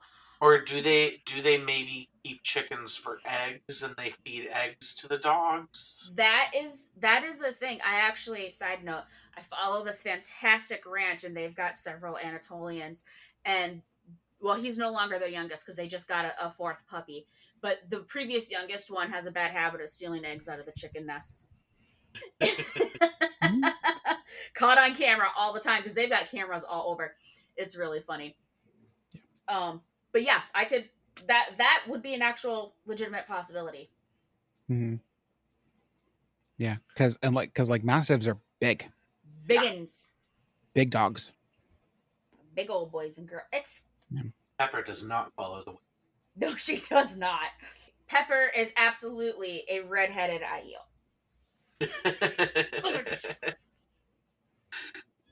She Fardar is my. Yes, she is. Is she married to the spear? Look at She's Kitty married Cat. to the claw. She should, as she should. God forbid women do anything. When Perrin heard about the women warrior clan or the women warrior group and shook his head, what the fuck do you mean, Perrin? What the fuck do you mean? God forbid women do anything. Were you not practically raised by Alsbeth Luhan and her hammer? But because he doesn't like that Egwene is trying to become Aes Sedai either. Yeah. Which I think that he's a misogynist and I'm canceling him on Twitter. That's what I think. That's what I think that I'm doing. Because what do you mean? Who cares? God forbid women do anything. Let that girl chuck a spear. Whatever. Who cares? I support women's rights and I support women's wrongs. We support women. Exactly. Hit him with your car.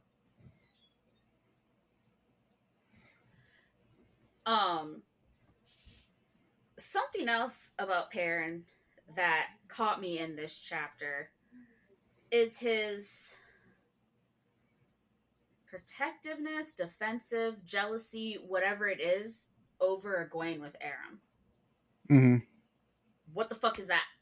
Yeah, he said, I bet you get to run away a lot. I said, Perrin. Read him. Oh my God.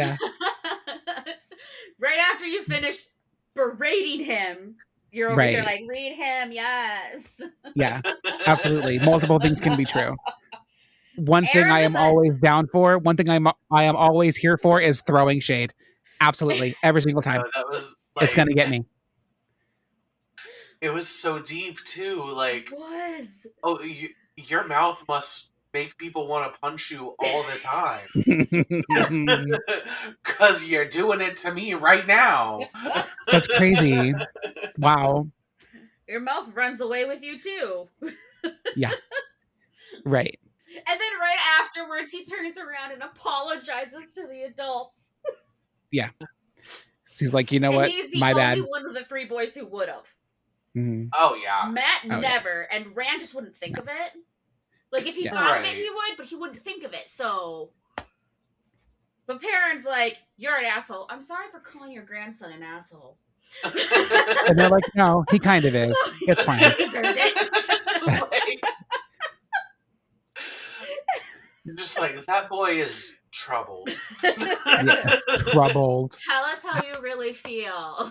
Yeah. How do they offer classes, by the way, when Hila is tearing into Elias and Rhaenna's like, hey, chill. And she just does.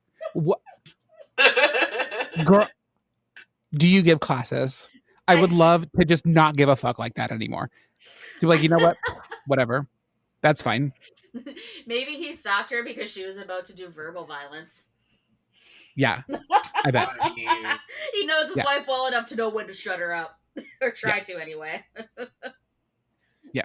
And then she just goes and it's like her face is totally placid again. How do I do that? It's just one of those My moments. Scorpio son could never. My Leo son could never. Are you joking? Are you joking? Oh. It's that moment when the old Southern lady is just like, Lord Jesus, stop me from saying what I'm about to say. Right. Let me be a blessing. Perrin out here simultaneously being a synergistic asshole and a catty bitch. Yeah, I live. Also, very funny to me when Egwene hugs him and she's crying and he says that Rand would know how to handle this. Who? Which Rand? Not the one I know. Not Randolph Moore. I like that. I love that he thinks she's crying because of their argument. And he's like, look, I said I'm sorry. Right. Rand would know how to handle this. Where? And then again, after she leaves, Rand would understand, but I sure don't. Which one, babe? Dreamland? This is the way that boys know absolutely nothing about anything. The way that they are all so wrapped up in their own little worlds and they think that everybody else is better than them and things. Because Rand is like, I'm an idiot. And Perrin is like, I'm an idiot. And I'm like, well, you're both idiots. You said it, not me. And here we can only hope that Matt has any kind of self-introspection like that. I doubt it. Until we get a Matt POV, I guess. If we get one. I don't know. Oh my god.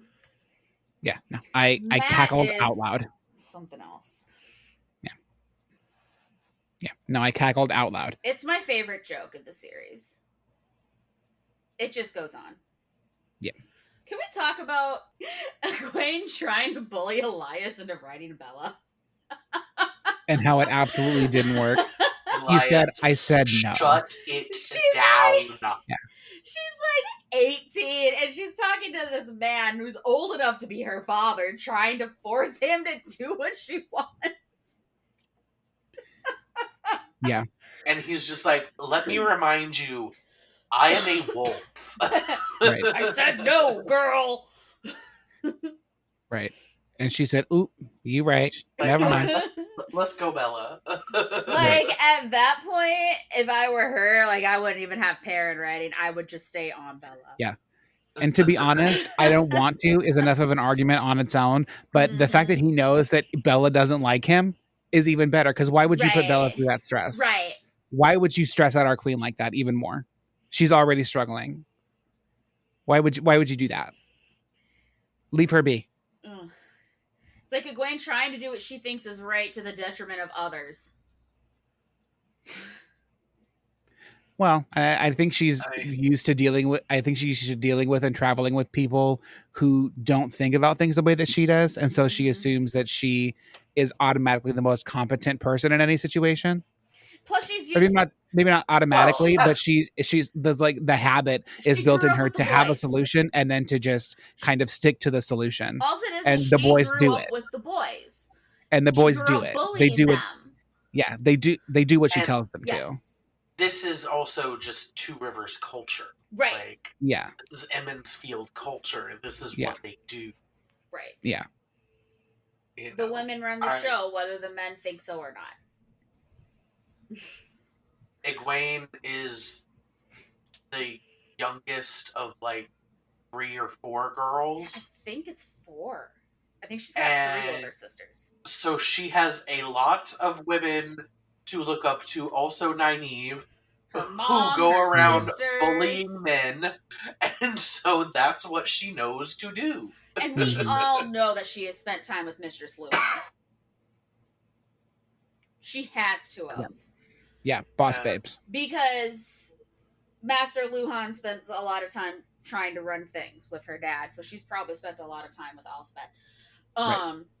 Girl One bosses. thing, on a little more serious note, one thing I found really, really interesting in this chapter is we've seen very, very early on Egwene shift her ideas of what Aes Sedai are into something more positive.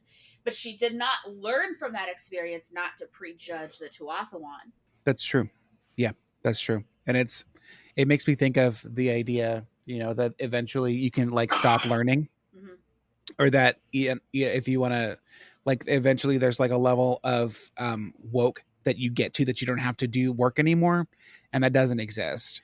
Yeah. Right. There's always something else, and it's that the work of interrogating everything that you believe about the way the world is and about how people are is hard. And it's she's things so you don't new to even it. think. Yeah. And things you don't even think to question about. Right.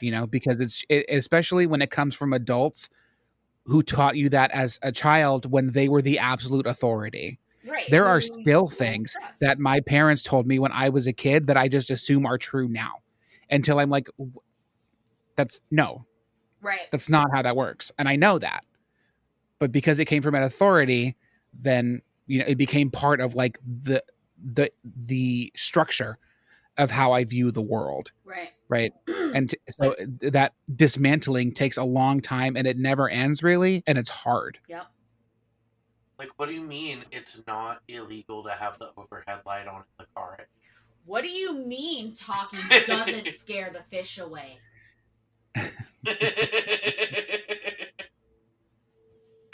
Wait, hold up. I never thought about that till right now. It's to get you to shut up. Oh my god. Wow. Do you want to know how old I was when I realized that? 2 months ago. I mean, I was 2 months ago. I was today, so 2 months ago. When I had that dawn on me. We have tangented a lot. I'm gonna have to cut so much. Is there anything else for this chapter to touch on? I don't think so. Alright. Let's go ahead and move on. Great. Yeah, so chapter 26. Chapter 26 was the chapter that I got this time.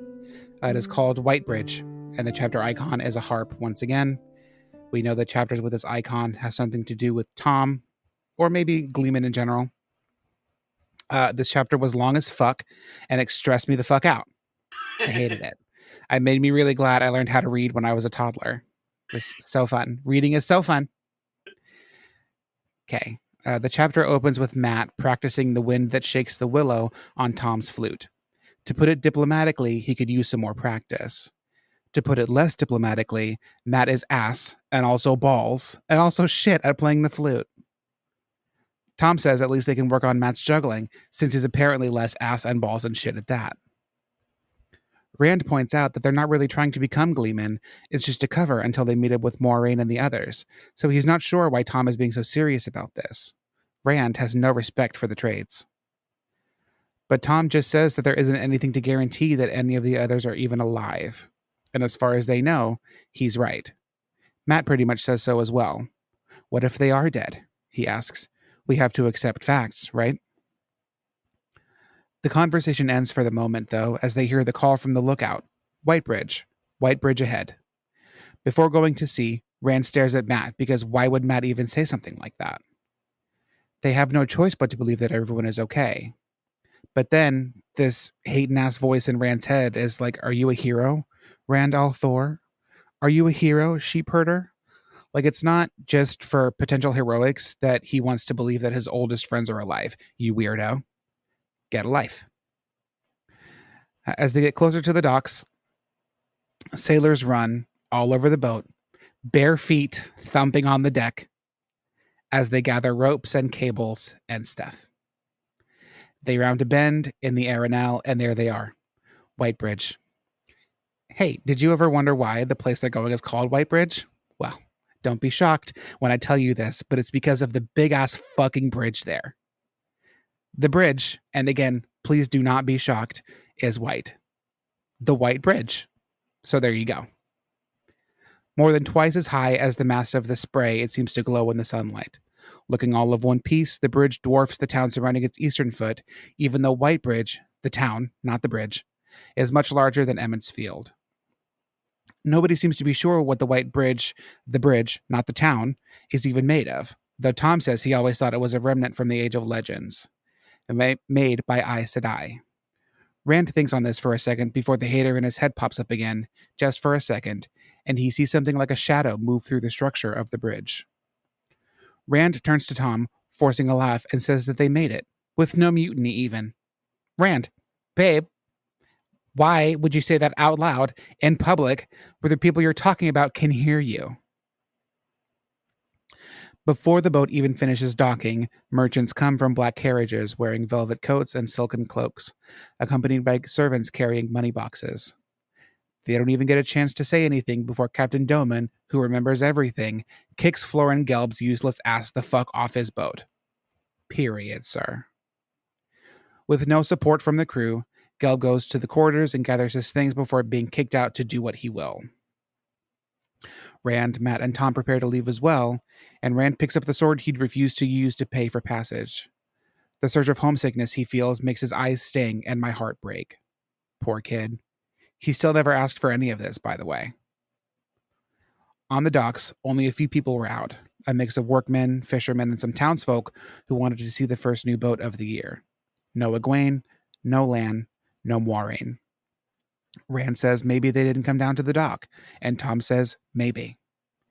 He warns them to keep watch for Gelb, who he's sure will make trouble, and says they want to pass through Whitebridge, the town, not the bridge, unobtrusively.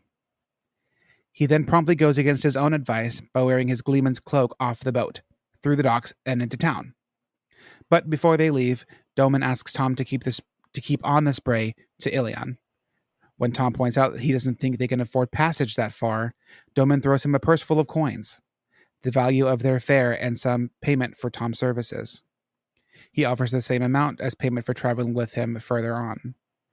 Rand tries to shut this conversation down by insisting that they're meeting friends and going to Camelin, and Thom says that perhaps if the friends are not in Whitebridge, the town, not the bridge, they might take up Doman's offer. The captain ruminates that he'll probably have to ease up on the pace of travel in any case, without Gelb there to distract the others from how hard he was working them, and says that perhaps the Trollocs were in fact after the Gleeman and his apprentices after all. Matt demands to know why Doman would still be skeptical, but the captain just offers twice the amount in the bag he gave to keep traveling, and gives them until the following morning to decide what to do. Rand hustles Thom into town, where they can all hear people talking excitedly about a Gleeman being in town. With no plan but to start searching, Rand starts moving up the street going under the bridge, before Thom points out that any innkeeper would be able to tell them if Moiraine and the others had passed through. He sets off in another direction, with Rand and Matt following behind. As they go, Rand notices that the town is at least as big as Baerlon, though not overly crowded with people. Some carts, but no carriages, shops of all kinds with few shoppers stopping, offerings of pitiful harvests and fish hauls. Around the foot of the bridge is a large town square surrounded with inns, shops, and merchant houses. Thom goes into one of them, called the Wayfarer's Rest. Inside, The inn's common room is empty except for the innkeeper and 2 workmen. Rand wonders, looking at the innkeeper, if they're all fat and balding, which is so shady of him. Like, I get it, men, ugh, ew, gross, barf, but the innkeeper is literally just sitting there. Anyway, Thom orders some hot spiced wine and asks for a place to talk in privacy, and the innkeeper points to the low wall that splits the common room in 2. The other side, he says, is the best he's got unless they want a room, since he put the wall there to keep sailing crews from fighting each other. He does also note that people would pay good money to see a gleeman and offers a discount on a room and food, but Thom only says he'd like a little privacy for now. Once they sit, both Matt and Rand are visibly discomfited by the dirtiness of the inn, because they're experts on hospitality and innkeeping. Matt wants to know why they couldn't have picked someplace cleaner, and Thomas says essentially that it doesn't matter.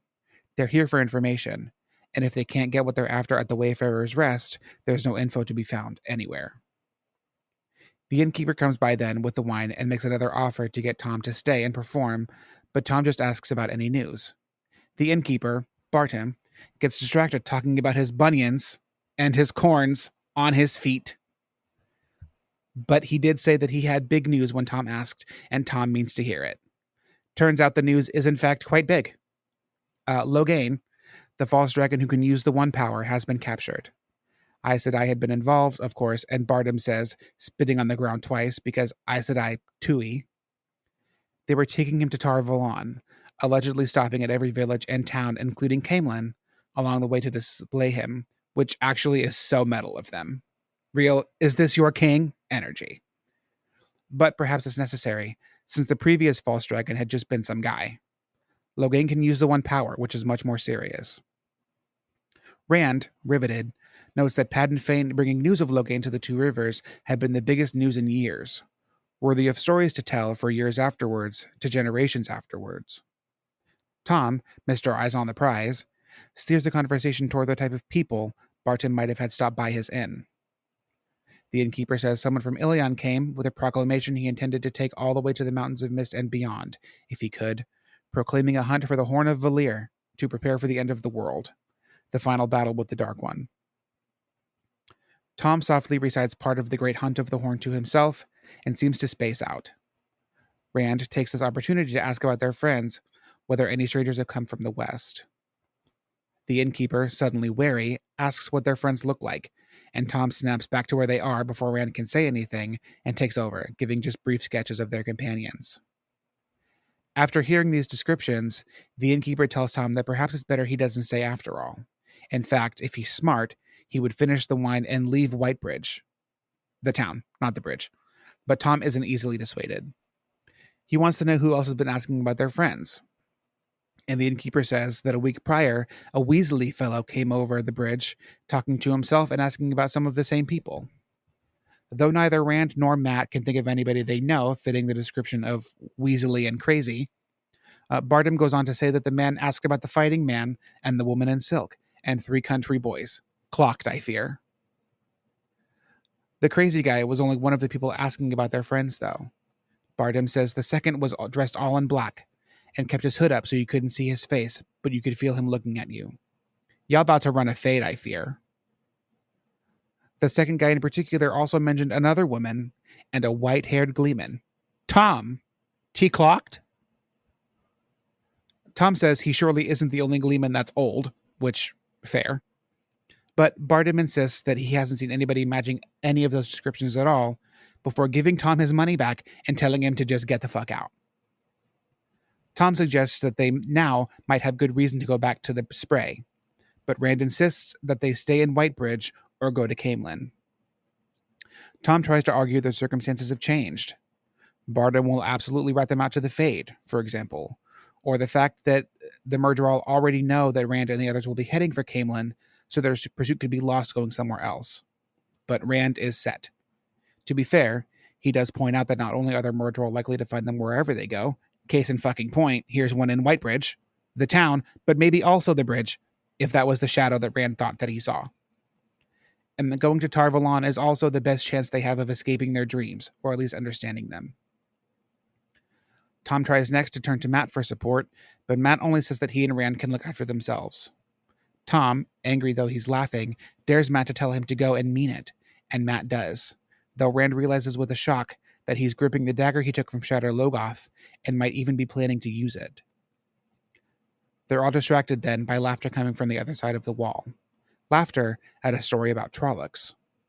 You guessed it, Florin Gelb is here, telling the workmen about the Trollocs. The men were laughing, Rand notes, but they were listening. The innkeeper, too. Gelb says the three people who claimed that the Trollocs were following them were dark friends, but it was his suspicions about Bael Doman that made him leave the spray. Matt mutters about the boat maybe being a good idea after all, but Thom is already making a plan. In case they get separated, he splits the money Doman had given him into 3 piles and points out that Gelb's story, whether people believe him or not, will spread throughout the town within the hour, directly into the Fade's waiting ears. The only thing to do is run. Matt and Rand gather their coins, and Rand notices that although there's silver in there, in equal weight to their coins for Moraine, those coins in particular aren't there. Too bad too, because then at least she'd know where you are. They get ready to go, and Thom tells Matt that he hopes Matt isn't too mad about him staying with them, after all. Matt only says that he's on edge, because every time they stop anywhere, their hunters are on their tail. As more laughter comes over the wall, they make their move to leave. Rand and Matt follow Thom to the windows by the fireplace, and when he draws one up, they squeeze through into the alley outside. Matt starts to go for the street, but Thom stops him to scan the alley and figure out what their next move is. Matt demands to know why he's bothering to help them at all, and Thom says that he had a nephew once, Owen. Owen got into trouble with the Aes Sedai, but Thom wasn't able to help him, and by the time that he tried, it was too late. His nephew died a few years later. He says that perhaps if he could keep Rand and Matt safe, including from Tar Valon, that he could stop thinking about his nephew. And then he leaves the alley. Matt settles next to Thom Instruments cases before asking Rand if he believes Thom's story at all. And Rand is like, dude, what in the literal fuck is your problem? Matt snaps that he doesn't like being hunted like a rabbit, before apologizing and saying that he just feels so jumpy. How he's unable to look at strangers at all, without wondering if they're going to try and sell them out, rob them, cheat them, or anything else. Matt then asks what Rand thinks the Aes Sedai did to Owen, and Rand doesn't know for sure, but he knows there's really only one kind of trouble a man can get into, with Aes Sedai. They wait for Thom to come back, or Bartum and Gelb to find them, or something, but suddenly, a man in a black cloak appears in the alley. Panicking, Rand stands and grabs his sword as the man comes closer, until he brings his hood down to reveal that it's fucking Thom. Rude.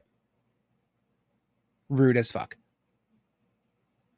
Thom begins transferring things to his new cloak, while Rand tries to collect his heart from where it fell through his ass to the ground, and Matt contemplates knife play, until Thom tells them it's not time to be skittish. They have to leave, one at a time, but close enough to keep sight of each other. He then points out that Rand is too fucking tall. Bend over. Before pulling his cloak back up and no longer looking like a gleeman at all. Rand hesitates at the alley's entrance, scanning the open area of the town square and people going about their business, and when he looks back, a Fade is coming at them, fucking jump scare as fuck. Why does it keep happening? I hate it. Rand freezes, yet again, as he stares at the Fade until Thom tells him to stop looking at its face. Dude, you know how this works. Panic will do that to you, though. Rand knows they should run, but his feet are frozen, and Matt has the dagger in his trembling hand. Thom begins muttering to himself, though, and all Rand can make out is Owen. Thom tells them he should never have gotten mixed up with them before giving his cloak to Rand and instructing them. When he says run, they fucking run, all the way to Caemlyn, and to an inn called the Queen's Blessing. Rand doesn't understand, which what else is new? But all Thom says is to remember before he yells at them to run and throws himself at the Fade. He crashes into the surprised Murdral and they go down, and the town square empties entirely. He screams at them to run again, and again, even as he screams in pain, and the air around them glows blue. They run.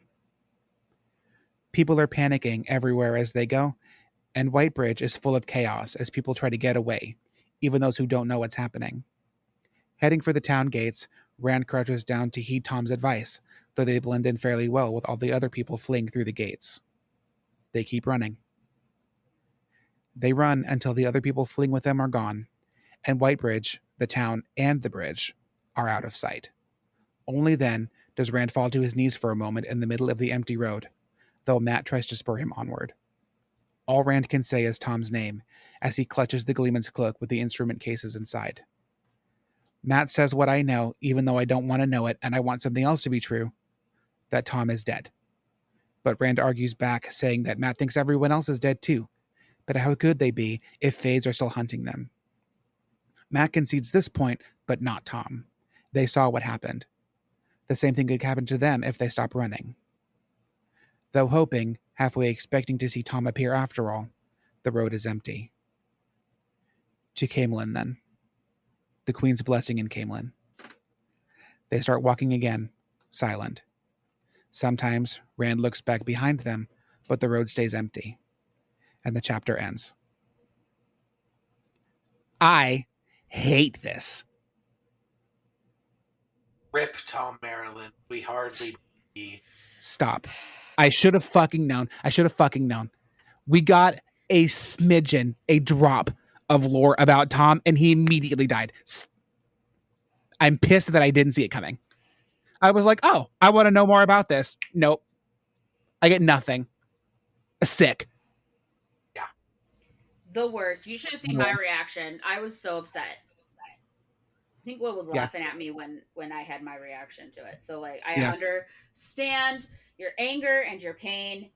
I'm still mad about it. Yeah. No, I hate this.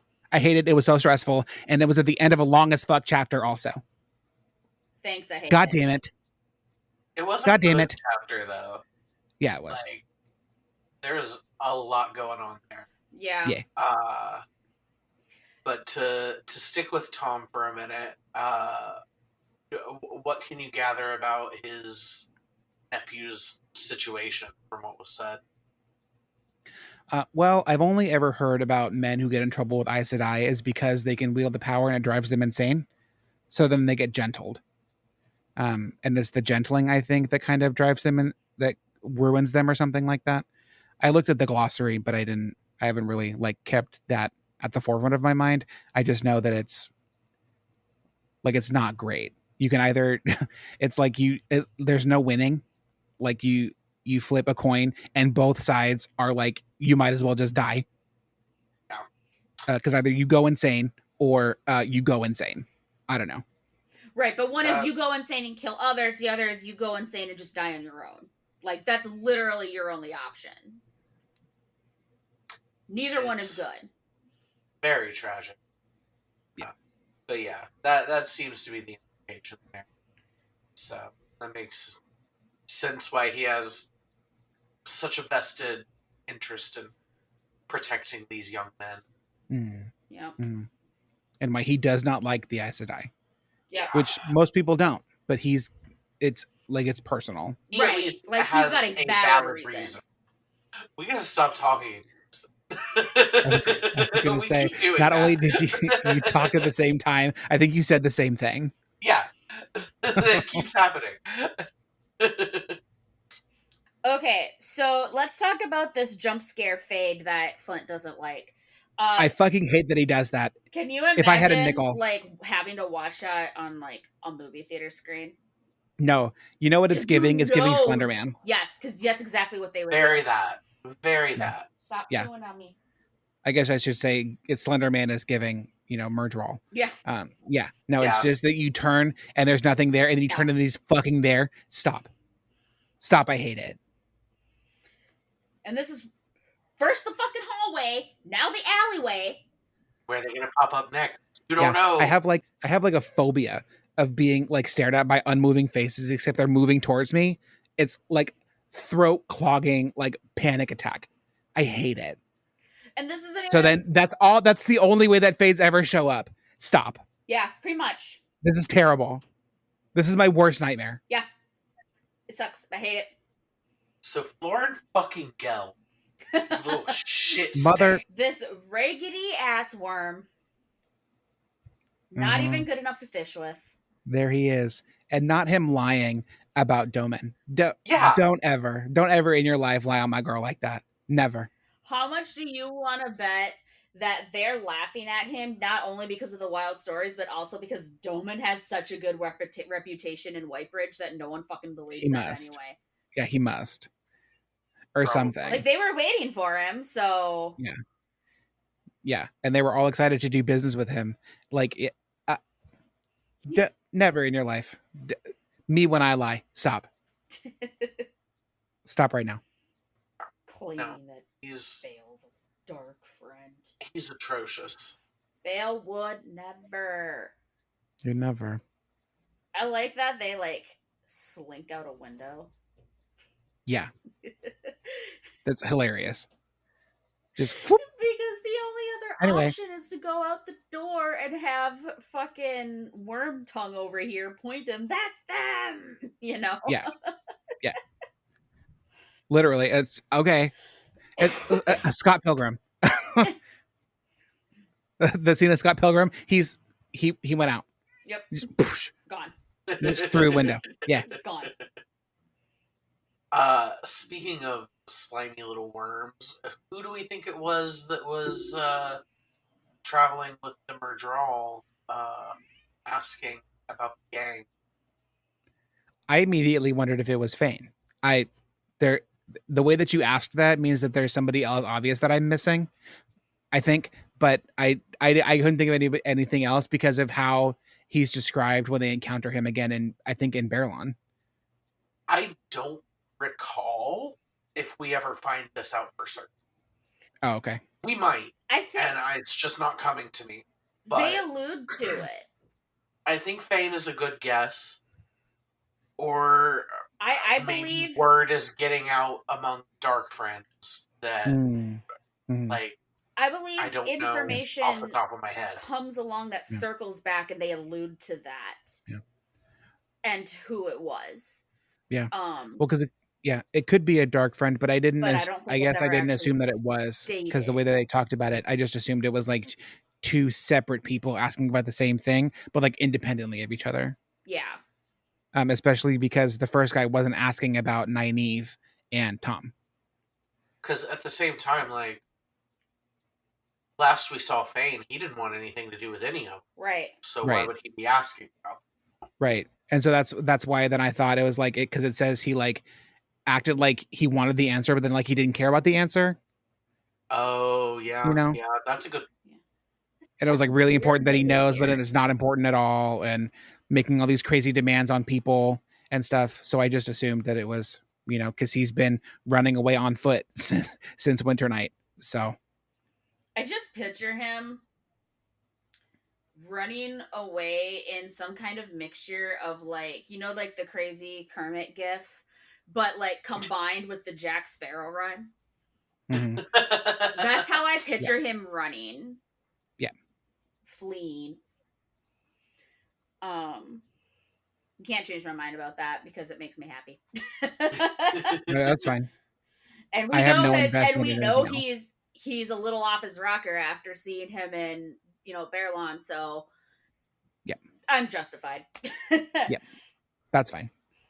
I do wish we could have gotten to spend just a little bit more time in Whitebridge. It seems like a really interesting place. I know. Mm-hmm. But we were there for 5 minutes and had to bounce. Literally. Yeah. I mean, it's yeah. There's not a lot about the town. Really, the only sense that you get is that it's not as full of people as it should be. That's what it seems like. It seems like it's emptier. For a town to be as big as Berlon and not nearly as busy, like where is everybody?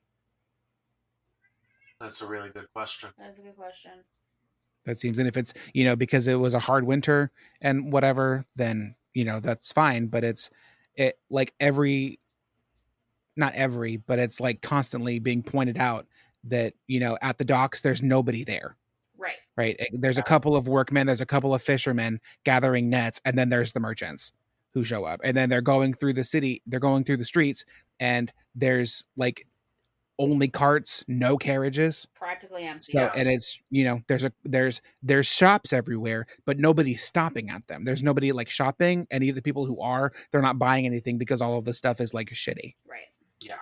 Because it was a bad harvest. Right. Because of the long winter, So that's like the sense that I got is that it's on its way to being almost like a ghost town. Yeah. But I don't know. It's not like people left until what happened with the fade. It's just, I don't know where they went. There's not as many people there as it seems like there should be. Maybe there's typically more foot traffic and more commerce from farmers coming in with their wares. Yeah. I mean, it is early still. Right. Yeah. Yeah, coming in like that. Because it says it's like the first ship of the year downriver from Saldea. Right. So maybe it's just, it's one of those places that gets more lively as more commerce comes or whatever. That could entirely be so.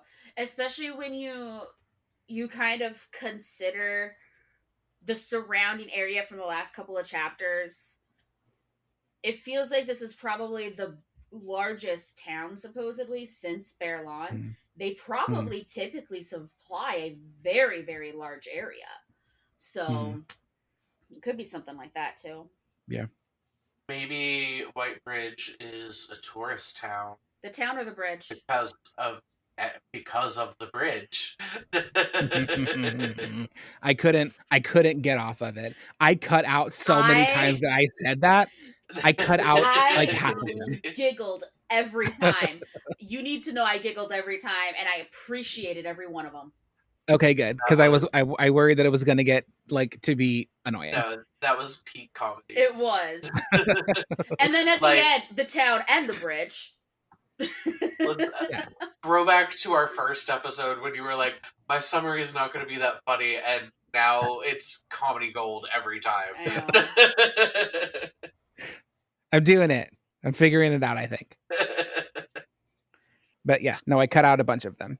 So couldn't tell. It flowed very nicely. Nice. But yeah, maybe it is like a tourist attraction. But it's off season. Yeah.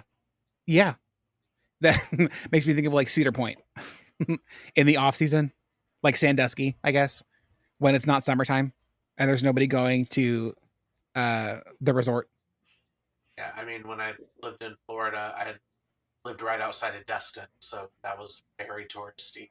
So I know the ebbs and flows. Yeah. So maybe you just expect it to be more people because it's a city on a river, and that's like prime peopling area. Even if it's just like mostly travelers coming through, like people going across and then across the Whitebridge, the bridge, not the town, to then go on to Camelin. There should be. You would think that there would be more people there. That maybe it's just too early. Or maybe they all died. I don't know. Who knows? And I presume that we're not going to find out because we're already left. Yep. After all of this time, they talked about getting to Whitebridge, and they're there, and it's gone. So many chapters. Great. It took us 6 chapters to get here. Yeah. And now we're gone. Okay. Fine. Whatever. Actually, looking back, I think it was first mentioned 9 chapters ago. Even better. Yeah. That is a lot of build up to... That is to have Thom die. Episodes. Great. Yeah. And then Thom dies, and then we leave. Hate it. Hate it so much. For Thom to do the heroic self-sacrifice. Yeah. I hate with reading, his actually. second best, like he didn't even have his best knives. That's true. They were like his third best knives, actually. I'm pretty sure.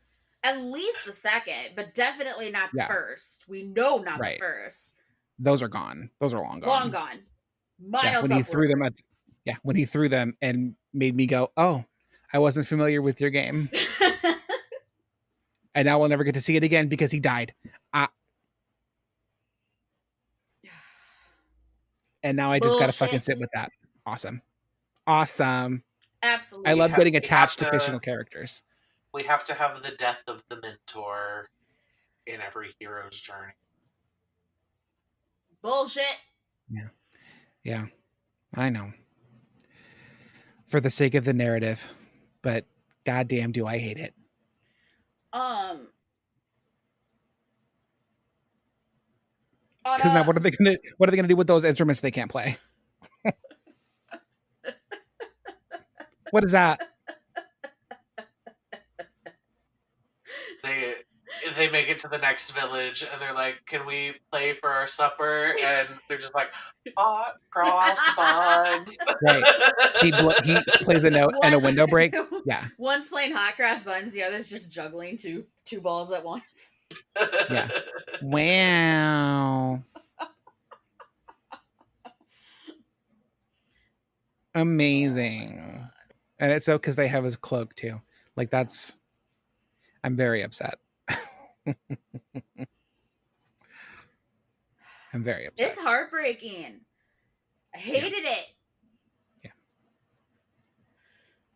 I hate it still. Not Grandpa. In equally distressing but slightly funnier news, can we talk about how we go from barefoot sailors to talking about the innkeeper's bunions?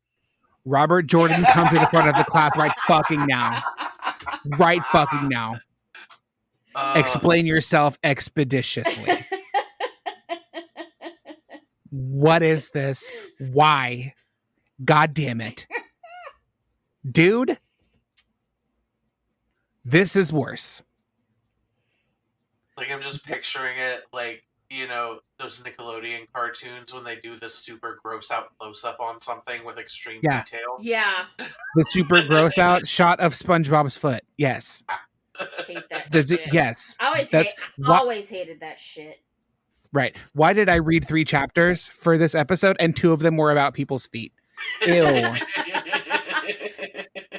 Gross. Robert Jordan, do you have something to share? Are you trying to tell us something? We'll start the tally. Yeah, no, I'm not. I'm going to say that I hate it every time it happens, but I will not tally this. I mean, what could we tally? We could tally the number of books it happens in. We could tally the number of chapters it happens in. Or if we want to get real mean, we could just tally the number of times it's mentioned.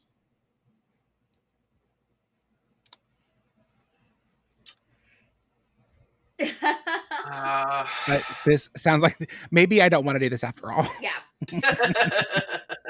Maybe I quit.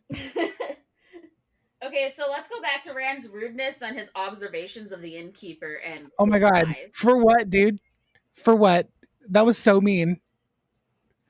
Like I live, obviously. You fat bald bitch. He not even that he's like being malicious about it. It's just like an idle thought. It's like, just oh, I guess all innkeepers are just fat and losing their hair. Sir, what was that for? He didn't even do anything.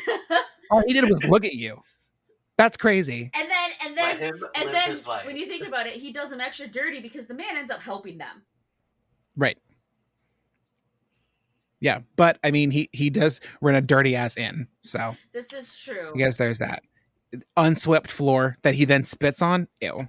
Yeah, fair. Like gross. You got all these barefoot sailors coming in. He spits on the floor and they walk on it.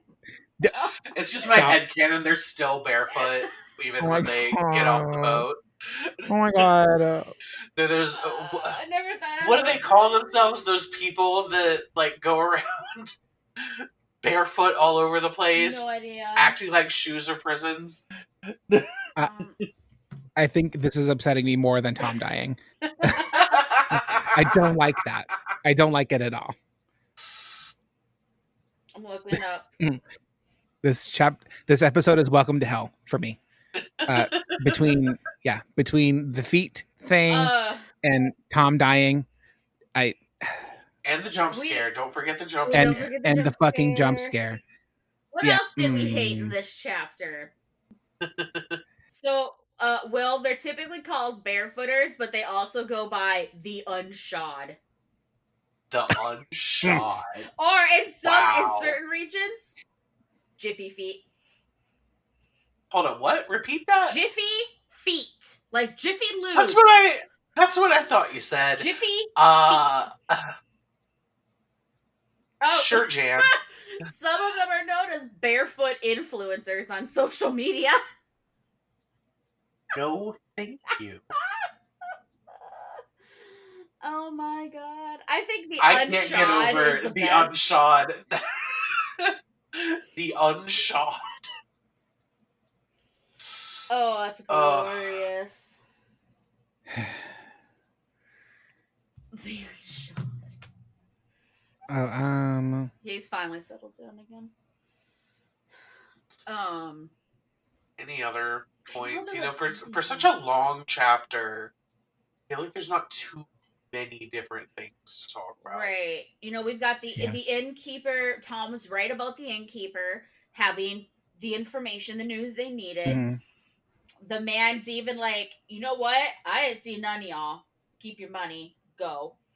Oh, we can circle back to another prevailing theme of the boys needing to keep their fucking mouths shut. Yeah, they're so bad at that. I mean, Matt is a little bit better right now because he's busy, like, obsessing over the dagger or whatever. Right. But, like, Rand is picking up the slack. Yeah. Rand is really... I don't know. Rand This was time, doing a little better, and then he regressed because he doesn't have to keep Matt in check right now. At least this time, he's like, "Oh, we're gonna go meet a friend in Camelin," rather than saying they're on their way to Tarvalon. Right. Yeah, right. Yeah. So there is that. I do find the slight observation from Rand about being worried that Matt was going to use that dagger on Thom interesting. Yeah. Because the sense that I've gotten of Matt this whole time is that he's not like a violent person. He likes his pranks and stuff, but he doesn't, he's not like, you know, and maybe it's just that some people become, you see what happens to somebody or how they become when they're under really intense stress. Right. You know, that can reveal a lot about a person. But this seems like Rand said, he was like, I haven't heard you laugh in like months. Yeah. It feels like, you know, so it's, you know, like I said, I think the dagger is possessing him because he took it from a cursed ass place. But you know, he doesn't seem like somebody who's ready or willing to do violence to somebody else for being asking questions, like being annoying. Right. That doesn't seem like the kind of person he is. Other than Matt, honestly. Nothing else as far as what we know about Matt's personality, his disposition, makes any sense that he is not under some type of influence. Because even stressed, I don't think Matt would be pushed to that. Yeah. Right. We haven't seen him have any fun since Baerlon. Yeah. When he you know, pranked the White Cloaks. With the White Cloaks. So, yep. So, I don't know. I will, the news that they get from the innkeeper about the false dragon and everything, like, it's so funny to me, that there's this massive war going on. What I said, like, far enough away that they only hear about it secondhand, and the dragon is supposed to be the Dark One Reborn or something, or whatever it is. So why is it that there's no connection between these two stories? It's like them, and then there's like the false dragon over here. So like, not only has that happened and everybody's freaked out about it, but it's already over. Right. So like, what was the point of that? What was that for? I don't know. I guess we'll see how long they keep him in Camelin, and maybe they'll meet him there. I don't know. But like, what? It's done. We don't have to worry about it anymore. The armies, the big battles, the all the deaths and everything, and now that's it. It is wild to me that they're parading him across the land. Metal as fuck. I'm obsessed with that, actually.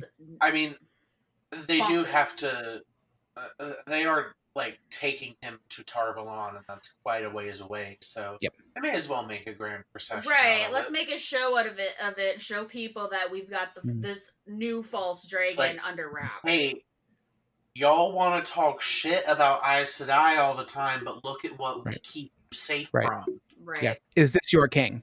Right. It's like the local police force posting a Facebook post where they've busted someone for having an eighth weed. Right. Yeah.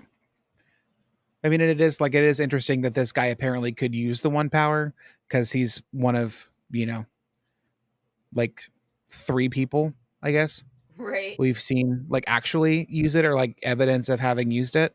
Yeah. There's him, Moiraine, and Egwene, I guess.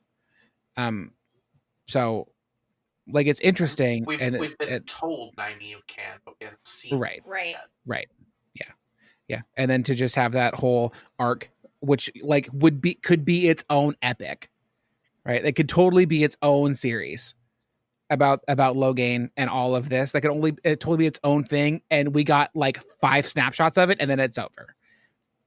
Like that's so funny. Like, What is the point? What was the point of that? I need more. I need more information on him. I need more of his story.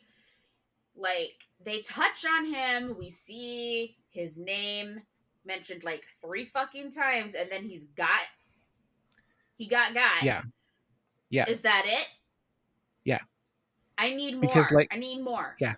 Yeah, because like Logain's campaign is what you make like games of war out of, like games of risk, right? It's like big story, like big military history type thing, like big grand armies, massive clashes, grand political military history, right? And it over there. Instead, we're gonna look at this fucking farm boy and how he keeps running away. Right. We're gonna do that instead. This is the real story. That is whatever. This is what we're talking about. Right. Okay. I mean, I guess since I'm here, I can't really do anything about it. It's just funny to me, like the fact that these 2 stories are going and one of them ended, and it's like the much bigger scale story. Like you would think there's more people involved, and yet here we are with these fucking farm boys. Okay, I guess that's fine. I'm not mad. It's just funny. It's something, all right. And I did say, Rand breaks my heart when he gets homesick. I'm like, oh. And then poor thing. And then he like, is he upset when he realizes that he hadn't thought about home in days? I feel like he wants to be. But if he's not, I feel like he wants to be. Like he feels guilty that he's not upset about it. Yeah. Yeah. I think that's really. Yeah. He doesn't want to be swept up in the adventure, but because the adventure keeps happening, he kind of doesn't have a choice. Right. And he's also got like other things to worry about, like the fact that he got pricked on the finger in a dream and woke up bleeding. Like the that's fact scary. That he is whole ass blacking out and climbing masts without knowing it. Yeah. And like he is like arguing with Thom about where they're going, and he says, because I have to find out about the dreams. And the way that Thom looks at him and his face softens, and it says, who do you tell, or who do you dare to tell that the Dark One is touching you? I'm like, how lonely that must be. He's like, who can I tell that this is driving me insane, and I feel like there's somebody else that takes over my body sometimes, and I'm being hunted in my dreams every single night. How horrible. Again, did not ask for any of this. And now knowing what Thom's history was, what must he think about Rand's behavior? Mm-hmm. Yeah. Well, he doesn't think anything anymore. So. Oh. Ouch. Oh. That one got me right in the feels. All right. On that note, we're done. I think we've about wrung out this chapter. I think so. So, tune in next time for chapters 27, 28, and 29. We're getting there. I think we're about at the halfway point. Yeah, we're right about there. I think like just on the cusp. Yeah. I look at the table of contents every so often. It says there are 53 chapters in this book. So we have gotten the prologue. So and the prologue. So 54. We are about to start the second half of the book, I guess. Yay. Since we just finished the prologue in chapter 26. So 27 on is the second half of the book. So hey, right on. We are making progress. Hell yeah. We're going. We're going. So close and yet still so far. I know, but I'm having fun. Contrary to popular belief. You're having fun, but you're hating it every step of the way. Yeah. Yeah. Multiple things can be true. I contain multitudes. Yes. Yeah. Thank you all for listening. We'll see you next time. Bye. Thank you for listening to Easing the Badger. To continue reading along with us every other Tuesday, please make sure you subscribe to our show on Apple Podcasts, Spotify, YouTube, or anywhere else you find podcasts. Make sure you leave us a 5-star rating and a review where possible. Follow us on Twitter, Instagram, and Blue Sky at EasingBadgerPod, and send us an email at easingthebadgerpod@gmail.com. Our link tree will be in the show notes. Theme music is Magic Tavern by Alexander Nakarada.